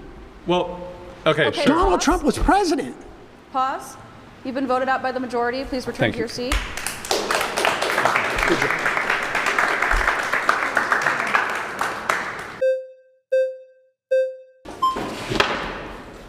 How's it going, sir? Good. How you doing? Sam. Finally, dude, the fucking Amish get a say in this. That's what I want to hear. I want to hear an Amish person's position on Trump's policies making the rich richer and the working class poorer. Good to meet you. Nice to meet you. When you're talking about like inflation in Talk to me, Ezekiel. 2021, Janet Yellen said it would be transitory, and then again in 2022 she said it would be transitory, and it turned out to not be transitory. And then one major thing happened in 2022. I think we all know what that was. That was the war in Ukraine. And I believe, and I can explain, that the war in Ukraine was explicitly caused by Joe Biden's bad. Oh my God, I was wrong. This dude is just from Dagestan. My apologies. I thought he was Amish. It turns out he's Dagestani. he's going to connect it all to Brandon undermining Russia and also Dagestan. My mistake. Foreign policy, and that shot inflation up from, like, there was already pretty bad inflation in early 2022 and in late 2021. Yeah, his parents sent him to Dagestan for 2 to 3 years and forgetty. Yeah, that's what happened. He learned how to grapple with the best of them, okay? He's back, and he's grappling with Sam Cedar's mind right now. One phone call, brother. Brother, one phone call. Send him to Dagestan for 2 to 3 years and forget. But it shot it up from the low kind of margins in like 3 or 4% all the way to 9% in 2022 of July at the peak. Jedediah Nurmagomedov. Yeah. Inflation is now down around 2%, around where in between 2.5 yeah, and 6, where they're looking to get it, and we have really close to record unemployment that we've had over the past 4 years. But how does this have to do with Trump's policies not making the richer richer and the rest of us poor? Okay, so what I was just explaining with, I was going to get into oil prices. So oil prices skyrocketed in 2022 because in 2021, when Biden got into office, he shut down our Keystone pipeline, shut down all new oil and gas leases in America. Then he took the sanctions off. We are producing right now more oil in this country than we ever have in the history of any country everywhere. Yeah, I know. On top of the fact that Biden is credited by oil traders, and this isn't something that I am terribly excited about. What did he just do on the East Coast? Apparently, What did he just sign? what Biden did during the past 4 years is he used the strategic oil reserve to drive down oil prices and essentially broke and it's filled back up, and he filled it back up, and he broke the negotiating power and the price setting power by oil countries across the world. Really, I mean, oil traders hail him for doing this, and frankly, I don't think it's that impressive. But let's talk about what Trump's policies are. We only have a little bit of time left, but I was getting to that. So oil prices in 2021, Biden took all the sanctions off of the pipeline in Russia, and then the pipeline in Russia ran straight through Ukraine originally, and he knew that if he invaded Ukraine would destroy the pipeline, and his economic success would be destroyed in Russia. And then when the sanctions, Biden or Putin knew that would occur in Russia if the sanctions were taken off of that pipeline, and Biden took all the sanctions off of Nord Stream 2 in Russia, like the second week he was in office, and then a year later, Putin invades Ukraine. Sanctions happen all over the world, and inflation rises within 6 months all the way up to 9%. Trump is going to do great things with oil and let us drill, and what that actually...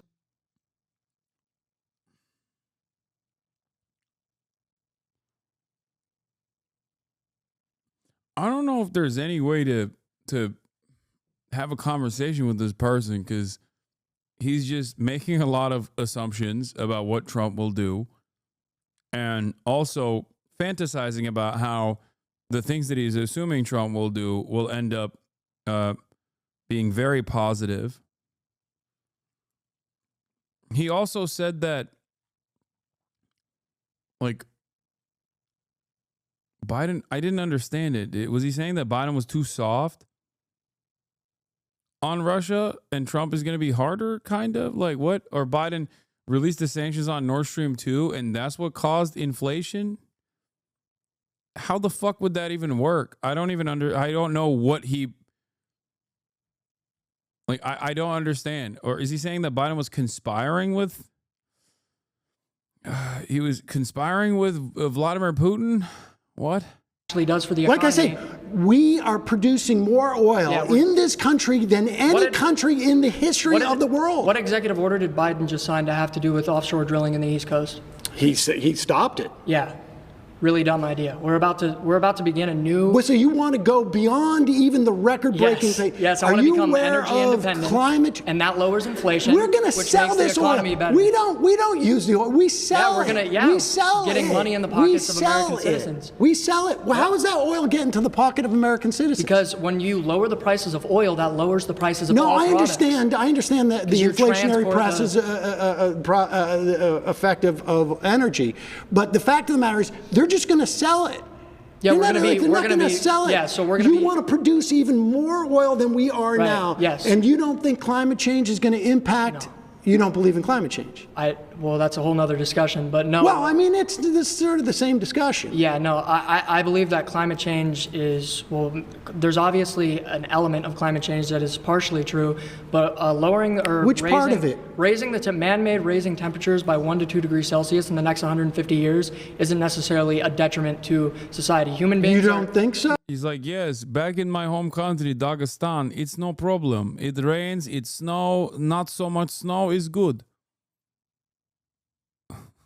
I learned how to wrestle. It's very good. Now I wrestle outside. No more snow in mountain. In Dagestan, it's fine. A little bit. It's a little bit. 2.5 centigrade. Up there, high in the mountain, it's very cold. Lots of snow. No more snow after climate change. It's very good for me. No, human beings are very good at innovation, and we can build seawalls, and we can create carbon technology. What kind of seawall are you going to build? What the fuck? Oh, that's amazing.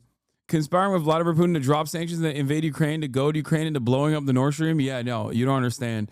His mind works in a mysterious way. He has gotten... Now I do believe he got choked out in Dagestan far too much and lost oxygen to his brain for far too long. And that's why he's making up these insane statements. He's also popped off so hard, people aren't even hitting the red flag right now because they're just like, where is this going to go? Amazing. We wrestle bear, brother. For Miami. What are you going to do about when we don't, when we get... I'm talking about the economy right now, which if we get back on topic. All right, guys. Sorry, time's up. I let you go no problem. longer.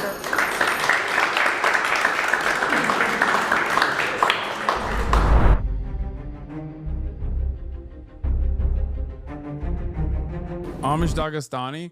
First, I thought it was Amish, but then he started talking about how Biden and Vladimir Putin were doing a grand conspiracy to invade Ukraine together. Then I was like, maybe he's Dagestani.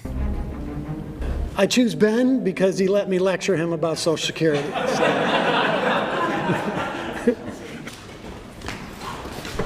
My claim is that abortion is immoral and should not be legal. Abortion is immoral and should not be legal. Dude. Are Zoomers whole ass gone? Like, are they done? Is it over? Is the project over? No, right? Like there's polls on this stuff, right? Like this is far from the average Zoomer thought, right? This has got to be like unique. This is a self-selecting group of Zoomers. I don't want to think. But that's a boring fact versus fiction debate. It requires nothing to back up its claim. It's free.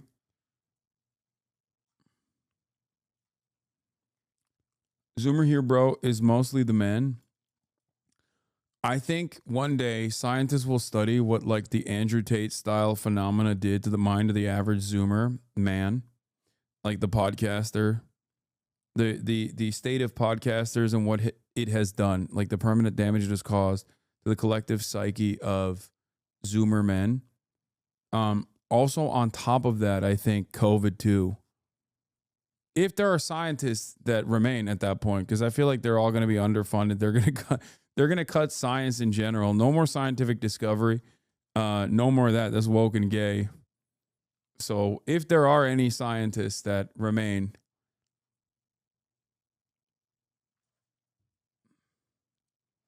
Joe Rogan, Andrew Tate, COVID. Yeah, it's podcasts, dude. I think podcasts have done like lead poisoning levels of damage to the minds of Zoomer men.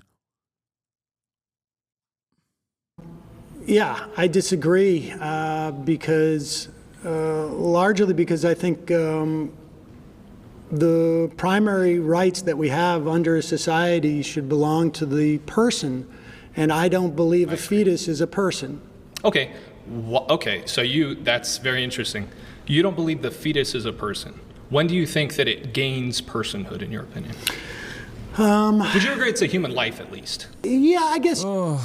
I don't care about this. I just think that like a philosophical debate about personhood is unproductive, especially when you're talking about the legislative agenda. Okay? Like that's not how legislation works. You can't, like, having a philosophical conversation about personhood is fine and dandy, but the moment that you actually let that philosophical conversation or disagreement set the legislative agenda for what people can and can't do to themselves in their own bodies, well, that's when we got problems. Okay? You can't, like, it's ridiculous. You don't know. I don't know. It doesn't matter. It's supposed to be about harm reduction. And obviously, making a woman carry a pregnancy to term is causing great harm to an existing human being with life experience, with loved ones and whatnot. It's a tremendous amount of harm that you're forcing upon the carrier. It's ridiculous. And the legislation that comes along with that, like the restrictions that come along with that, actually are incredibly consequential, incredibly damaging, because there's plenty of people that even this fucking dipshit would agree should be able to get a right, should be able to get an abortion, like medical intervention that is an absolute necessity. That's who is being harmed at the end of the day.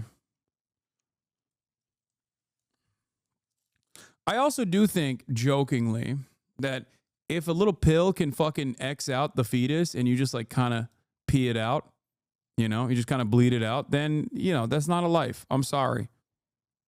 It's barely a life when it's outside of the fucking womb. You know what I mean? That's it. That's a weak ass baby. Skill issue. You know what I mean? Like, what are we talking about? You got a fucking no womb, no opinions, please and thank you. Okay, these are two dudes having a conversation about abortion, and a third dude that's also, you know, looking at the conversation that these two dudes are having. Everyone's a dude. Everyone's a dude. If you can eat a pill, by the way, someone said good stop joke, and that's crazy to say because the whole eating a pill and pissing out the baby is like a thing that I've been saying for years. Okay, that's not a Stavros joke. You probably haven't been here for long enough to hear me say this.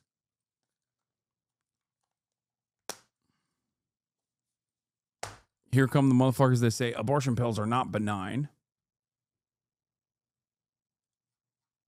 Okay.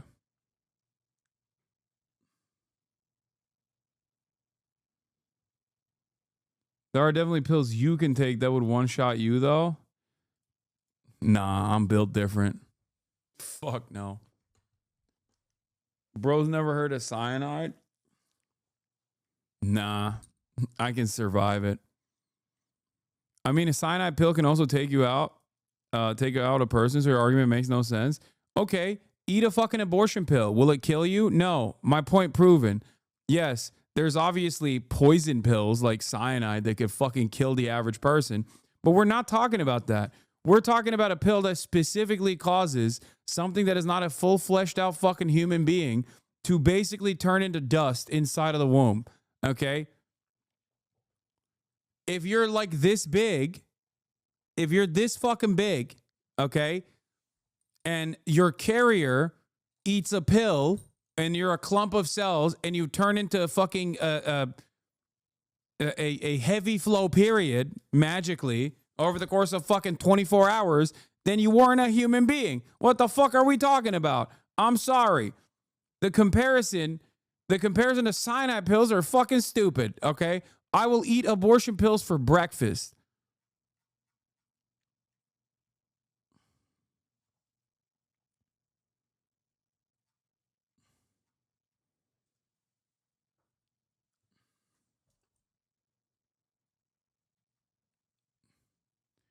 There's no other process in which, like, you take a pill and then someone else dies. What are we talking about?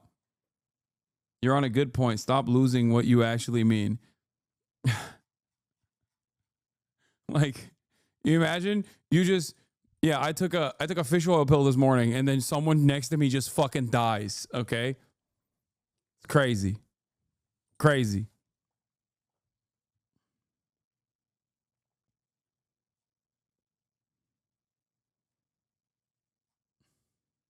You could say that. I mean, yes, I think that's, I mean, largely, I think that claim is largely like, it's not relevant to the way that I think about it. I think about it in terms of personhood. I mean, I think, like, you know, life exists all around us. And not human. Well, I mean, human life, but not like there's not human life in a tree. Correct. Right. Correct. Okay. So it's human life. It's human life. But it's not a person? It's not a person. At which point does it gain personhood and gain the value of being a human? Well, I think it becomes a person when it's born. Why? So 5 seconds prior, it's not born yet, not person. 5 seconds after exits the birth canal, person. Is there a magical? Yeah, I hate this. I hate that there's a magical distinction. Like, who cares, man? No. It just doesn't matter. This is not how we do legislation, okay? This is why the argument is so fucking dumb. Fuck it. I don't think it's a person after it's born, okay? How about that? How about that, bitch? What are you going to say about it? Dumbass baby can't make a sandwich. Dumbass baby can't hold a fucking conversation. Get the fuck out of here. Baby is not a person until like 5 or 6, okay? I don't want to hear no Google Gaga ass bullshit either. How about that? Yeah, can't hold his dumbass head up. The hell? Got a soft spot? Literally has a soft spot. Has a button, okay? All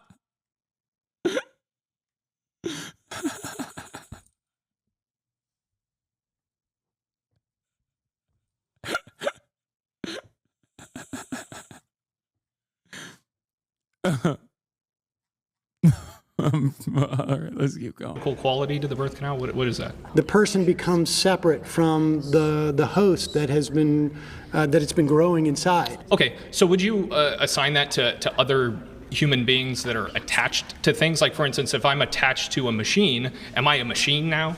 Am I part of that machine, or am I still a human life? I just need support in order to stay alive. If you've never been born, and you're growing in, let's say, a test tube, for instance, then yes, I would argue you're not a person yet. Okay, so then, but it's not really the disconnected part. It's the being born part. Well, being born means being disconnected from your mother. Okay, so you're specifically aligning having the quality of being birthed as what makes someone a person. Person within the context of like our society. I mean, yeah, that is the legal definition. That's why your fucking fetus doesn't count as a person. You know what I mean? Until it's out of your womb. So yeah, Sam is taking a legal position here. That baby ain't nothing until it's got a social security number. Okay? Sorry, I don't make the rules. You know who does? The federal fucking government. You feel me? Yeah, no, your votes don't count as 2. There's no babies being counted in the fucking census. Get the fuck out of here. Yeah, no certificate, not a person. That's it.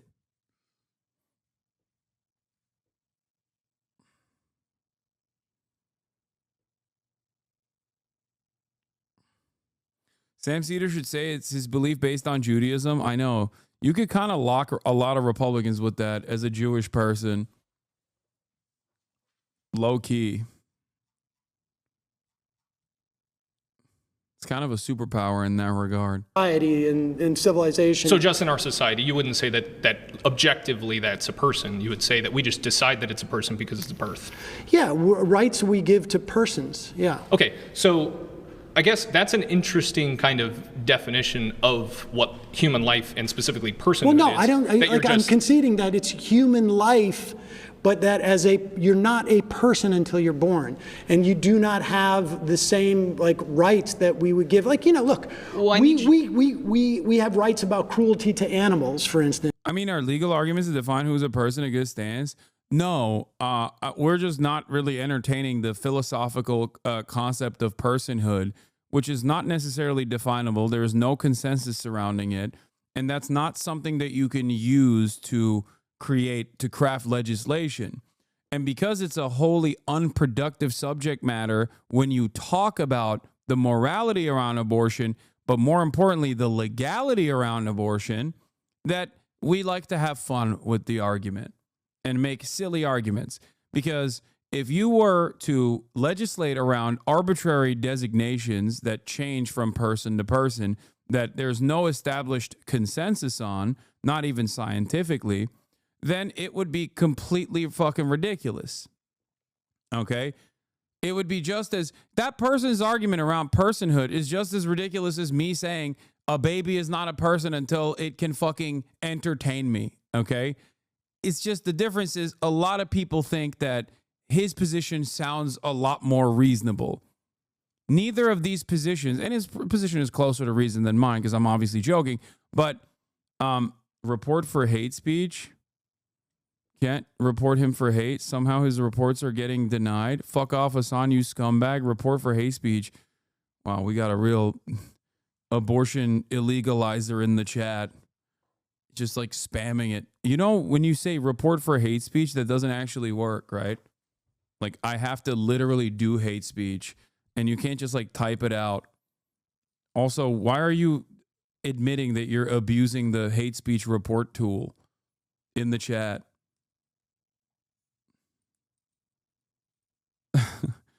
Are you a baby? Am I doing hate speech against babies? You might be mentally stunted like a baby. Did somebody poke your soft spot? Is that what happened? You did, and it refused to report. Wait, what was my hate speech? Report for hate speech, XXX.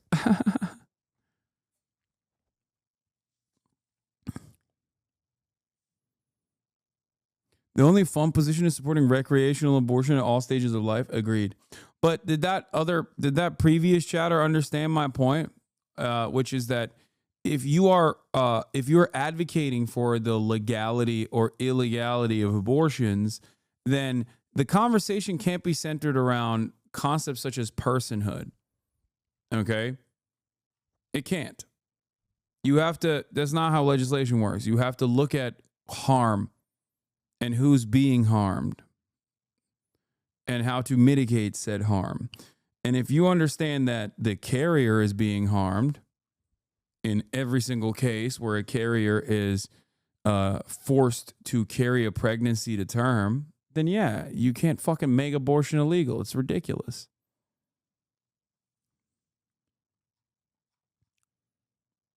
I asked this person what my hate speech was, and he just said, you did, and it refused to report. I want to know what he thinks I said that was hate speech.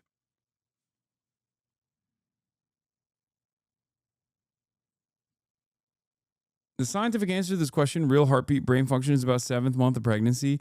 Yes. Or viability outside of the womb is another argument, but it doesn't matter because ultimately then you arrive at, I'll show you, what the fuck? Then you arrive at like, okay, if scientists can like carry a pregnancy, if scientists can offer viability outside the womb at like fucking 2 months, then is that appropriate?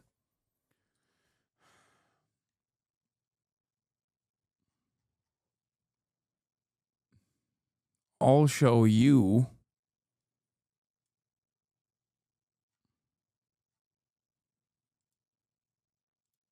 Right? but they're not persons within the context Well, yeah, of our I'm not saying that they are, but specifically, it seems like you're just kind of saying, oh, it's a person when it's born, but you're not actually providing any consistent reason for that. You're just saying it just is a person. I'm saying that on some level, there's a certain amount of like arbitrariness as to when we give rights. Like one could say, like, do you say it's at conception? Sure, yeah. So IVF, in other words, would have to be illegal under your principle, because I mean, I'm not sure that I would agree with IVF in that case. It really depends on the particulars in that case. But I believe. Well, what do you mean? Why? What do you mean? It depends on the particulars. What the fuck? What particulars? IVF is a literal fertilized egg. There's literally baby genocide happening inside of test tubes on a regular basis. Hello? You can't. Like, what? This is the problem. These guys don't have any sort of fucking moral consistency anyway. At least I admit, I'm like, I don't know when a fucking person is a person. I don't give a shit. You know what I mean? I don't want like random women to have to carry pregnancies to term, because I understand that that process is sometimes deadly, you know? Why the fuck would you do that? If I could get pregnant, I would not want to fucking have the government restrict what I do in that situation. Like, it's that simple. It's literally basic empathy, you know? I just don't understand how so many people still are like, nah, you don't understand. It's immoral. You're doing murder. I was like, shut the fuck up, dude. You're the one who's advocating the murder migrants coming into the country without proper paperwork. And you're over here talking about having a whole ass thing inside of you growing, sucking up your life force and shit. Because that's the difference between someone who wants to have a pregnancy versus someone who wants to have an abortion. That's the difference. It's up to the fucking carrier. The moment that they don't want to have this fucking pregnancy, it's literally an invasive force on you. It's so stupid. It makes no sense to me. These guys literally are like, oh, if someone breaks into my house, they're about to suck lead, okay? Meanwhile, you're literally also simultaneously advocating for the government to be like, not even like someone breaking into your house, someone growing inside of you, and you just have to fucking possibly die in the process of giving birth to this thing. Like, get the fuck out of here. Yeah. This guy, by the way, instead of showing me, just said that I agree with. I think they meant I agree with your statements about abortion. We're slowly bringing this chatter back to life. He's slowly recognizing that I wasn't doing hate speech. I was really excited to see what he considered to be me doing hate speech.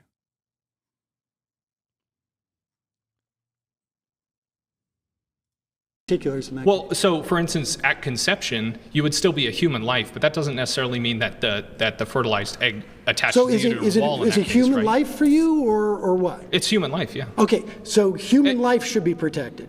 Yes. Okay, so IVF. Yeah, I would say that. So IVF should be illegal under your rubric. No. So they're human lives, correct? The IVF is when the egg and the sperm in that and then they're supplanted. Yes. Is it when is it human life? As soon as it has unique human DNA. That's okay. A human life. Okay, so it's a new human, correct? Now in the IVF process, there's stuff that gets thrown out. Like, yes. You would consider that murder. I'm not even defending IVF or going against it. I'm specifically saying abortion. That was my claim, right? I'm not going to argue IVF. But isn't that abortion under your principle? I would say if you get rid of human life after conception, I don't think that's moral. I'm not going to argue the IVF particulars because that's not what my claim was, right? When we're talking about laws, right? Because you want to outlaw abortion. Yes. Correct? Okay. When we're talking about laws, it's not just morality when we form public policy around and create laws. Not just, but it should be moral, correct? Well, I mean, I think like your definition of what constitutes moral and mine are different. For instance, I would prefer in a perfect world not to have abortion on demand until, up until birth, right? Sure. In a perfect world. However, we know in practice that when you start to restrict things, like say, only in the threat of life to the woman, let's say, that's the only way we're going to allow abortions, right? When you start to have these exceptions, they're in practice, they don't work. Because when your life is in jeopardy and you come into a hospital, the doctor doesn't see a bulb that shows up above you and say, like, your life is in jeopardy. It's always a subjective assessment. And what does life in jeopardy, hold on, what does life in jeopardy mean? Does it mean a 30% chance of death? Does it mean a 50%, a 70%, or a 20%? That's why we now have women who are dying, because doctors are afraid to perform abortions on them. That's true. Are you referencing just because some doctors misread plain text doesn't mean that that it's when you all of a sudden that laws, life is less valuable or more valuable? No. It means that you are subjecting the woman to more risk, and it's impossible. These exceptions are all, they're canards. No, Christian. When you oppose a law, it is not just about morality, it's in practice. Sure, in practice, I understand that. You cannot do this without sacrificing women. There we go. Bringing it back. That's how laws are written, or at least in theory, that is how laws are supposed to be written. Okay? That's it. That's why so many Republicans that go abortion is murder are like, but also in cases of incest, it's not murder any longer. Why? It's still fucking murder, dumbass. Why are you lying? If you truly believe that it's murder, and you should not believe in IVF. You should make IVF illegal. You should literally fucking advocate to force pregnancies born out of pedophilic rape and incest and make these little girls carry pregnancies to term. The reason why you don't advocate for that is because you understand that there are exceptions. And the reason why you understand that there are exceptions is because it's not fucking murder. Deep down inside, you also understand you just don't care about what happens to women broadly. And that's the reason why you're like, okay, it's murder sometimes. I hate it. I hate that. It's just, you said abortion is immoral and should not be legal because you think it's murder, but you don't actually think it's fucking murder. There are some who do, but those people are fucking real freaks. What do you mean? Oh, well, abortion is murder, but sometimes murder is awesome? Okay, what a fucking stupid position you have. I guess, I guess you don't think it's murder then. Like, what?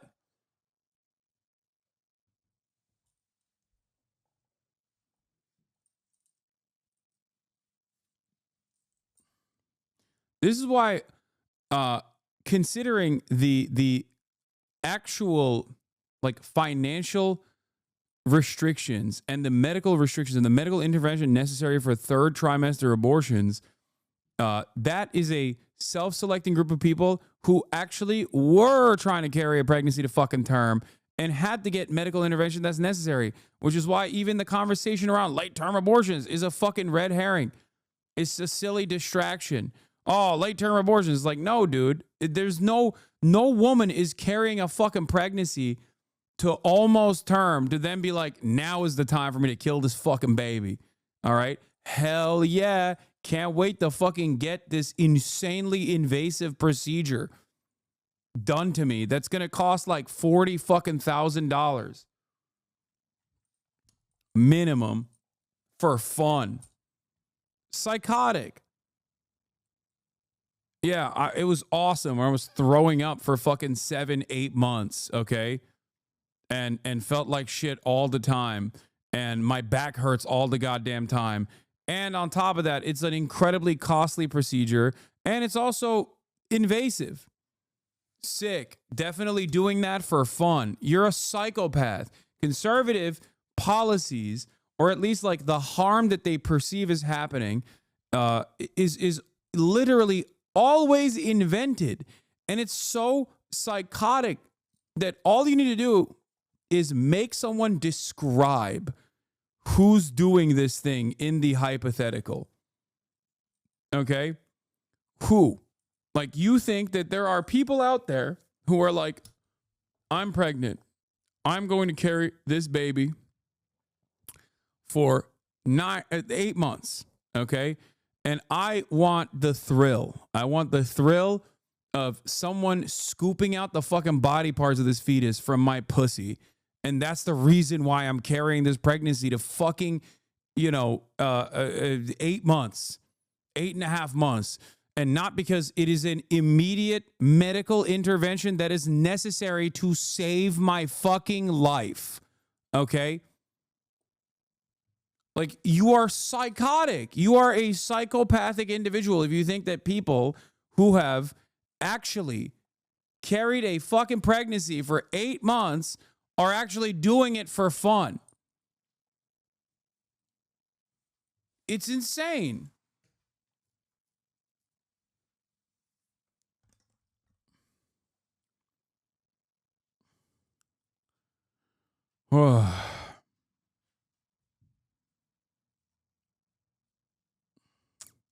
Women's lives because what about of your the unborn morality. children, though? Because let's go back to your born Unborn thing. children so let's say are not persons, you have a 9-month. and the mother has more rights, in my mind, than the unborn child. Yeah, that's a claim that you can make. But so a 9-month birthed child, or just 9 months and just now born, it's a newborn baby.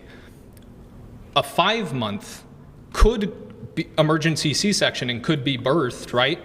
Let's say they don't do that. What's the difference between the arbitrary choice of taking that child out of the womb at 6 months or 5 months? Why don't we take all children out of 5 months? No, what I'm saying is that the personhood just because of birth runs into a problem where it starts to say, all right, guys. Well, my dad would say it's because the woman is being irresponsible. What is your dad saying? What, like, that doesn't, so your dad, honest to God, is like, no, a woman is such a dumb broad. This woman, this hypothetical woman is such a dumb broad and so vicious that they literally fuck their body up for 8 months just to all of a sudden remember that they're pregnant. Like, what is the argument there? It just doesn't make sense. Do you understand? Third trimester abortions are incredibly fucking rare. And the only reason as to why it happens is due to a medical necessity. Okay? Some kind of, first of all, there's no place where, even when they say no exception, third trimester abortions, okay? Because there are some states where they say there are no exceptions.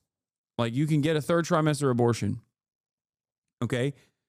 Those people are still locked out of that process when those people are still locked out of that process due to the financial and medically invasive procedure of getting a fucking abortion. Okay? No one is actually doing that unless there is severe harm to the carrier.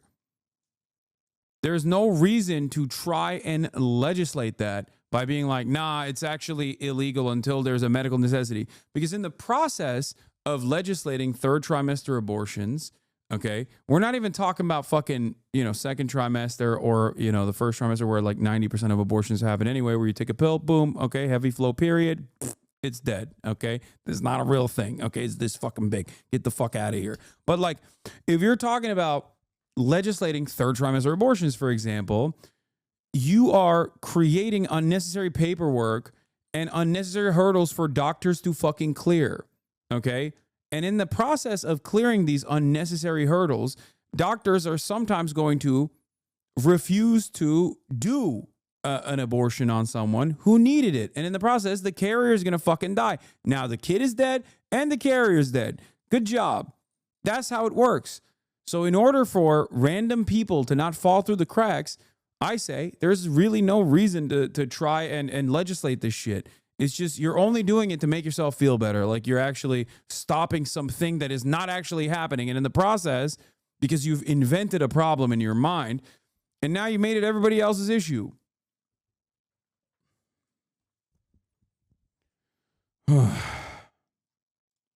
I hate to do it, but I gotta do it. I'm sorry, that's time. Okay. Hey. I'm glad I was here. It was interesting.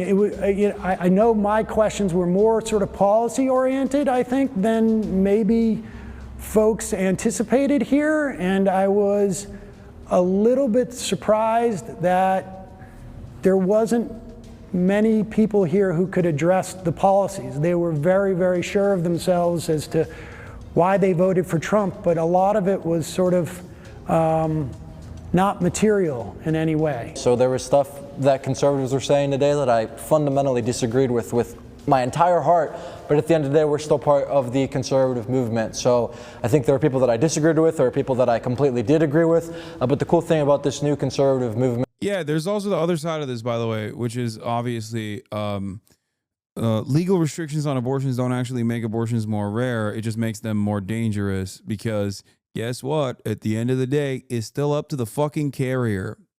That's right. So, you know, you don't want a coat hanger abortion, okay? You don't want fucking back alley abortions. It's so stupid.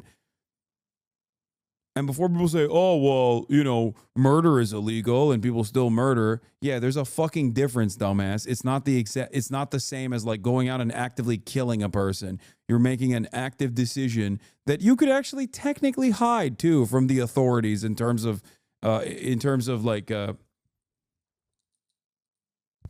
stopping the abortion from being carried out.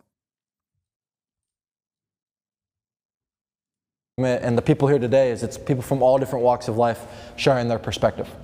I don't think Sam had any, like, at least when I was speaking to him, I don't think Sam really had great responses because the reality is not on his side. I don't think socialism works. I think social programs can be good up to a certain extent, but we are very socialist as a nation, and yeah, I mean, I'll just say it again. Socialism does not work.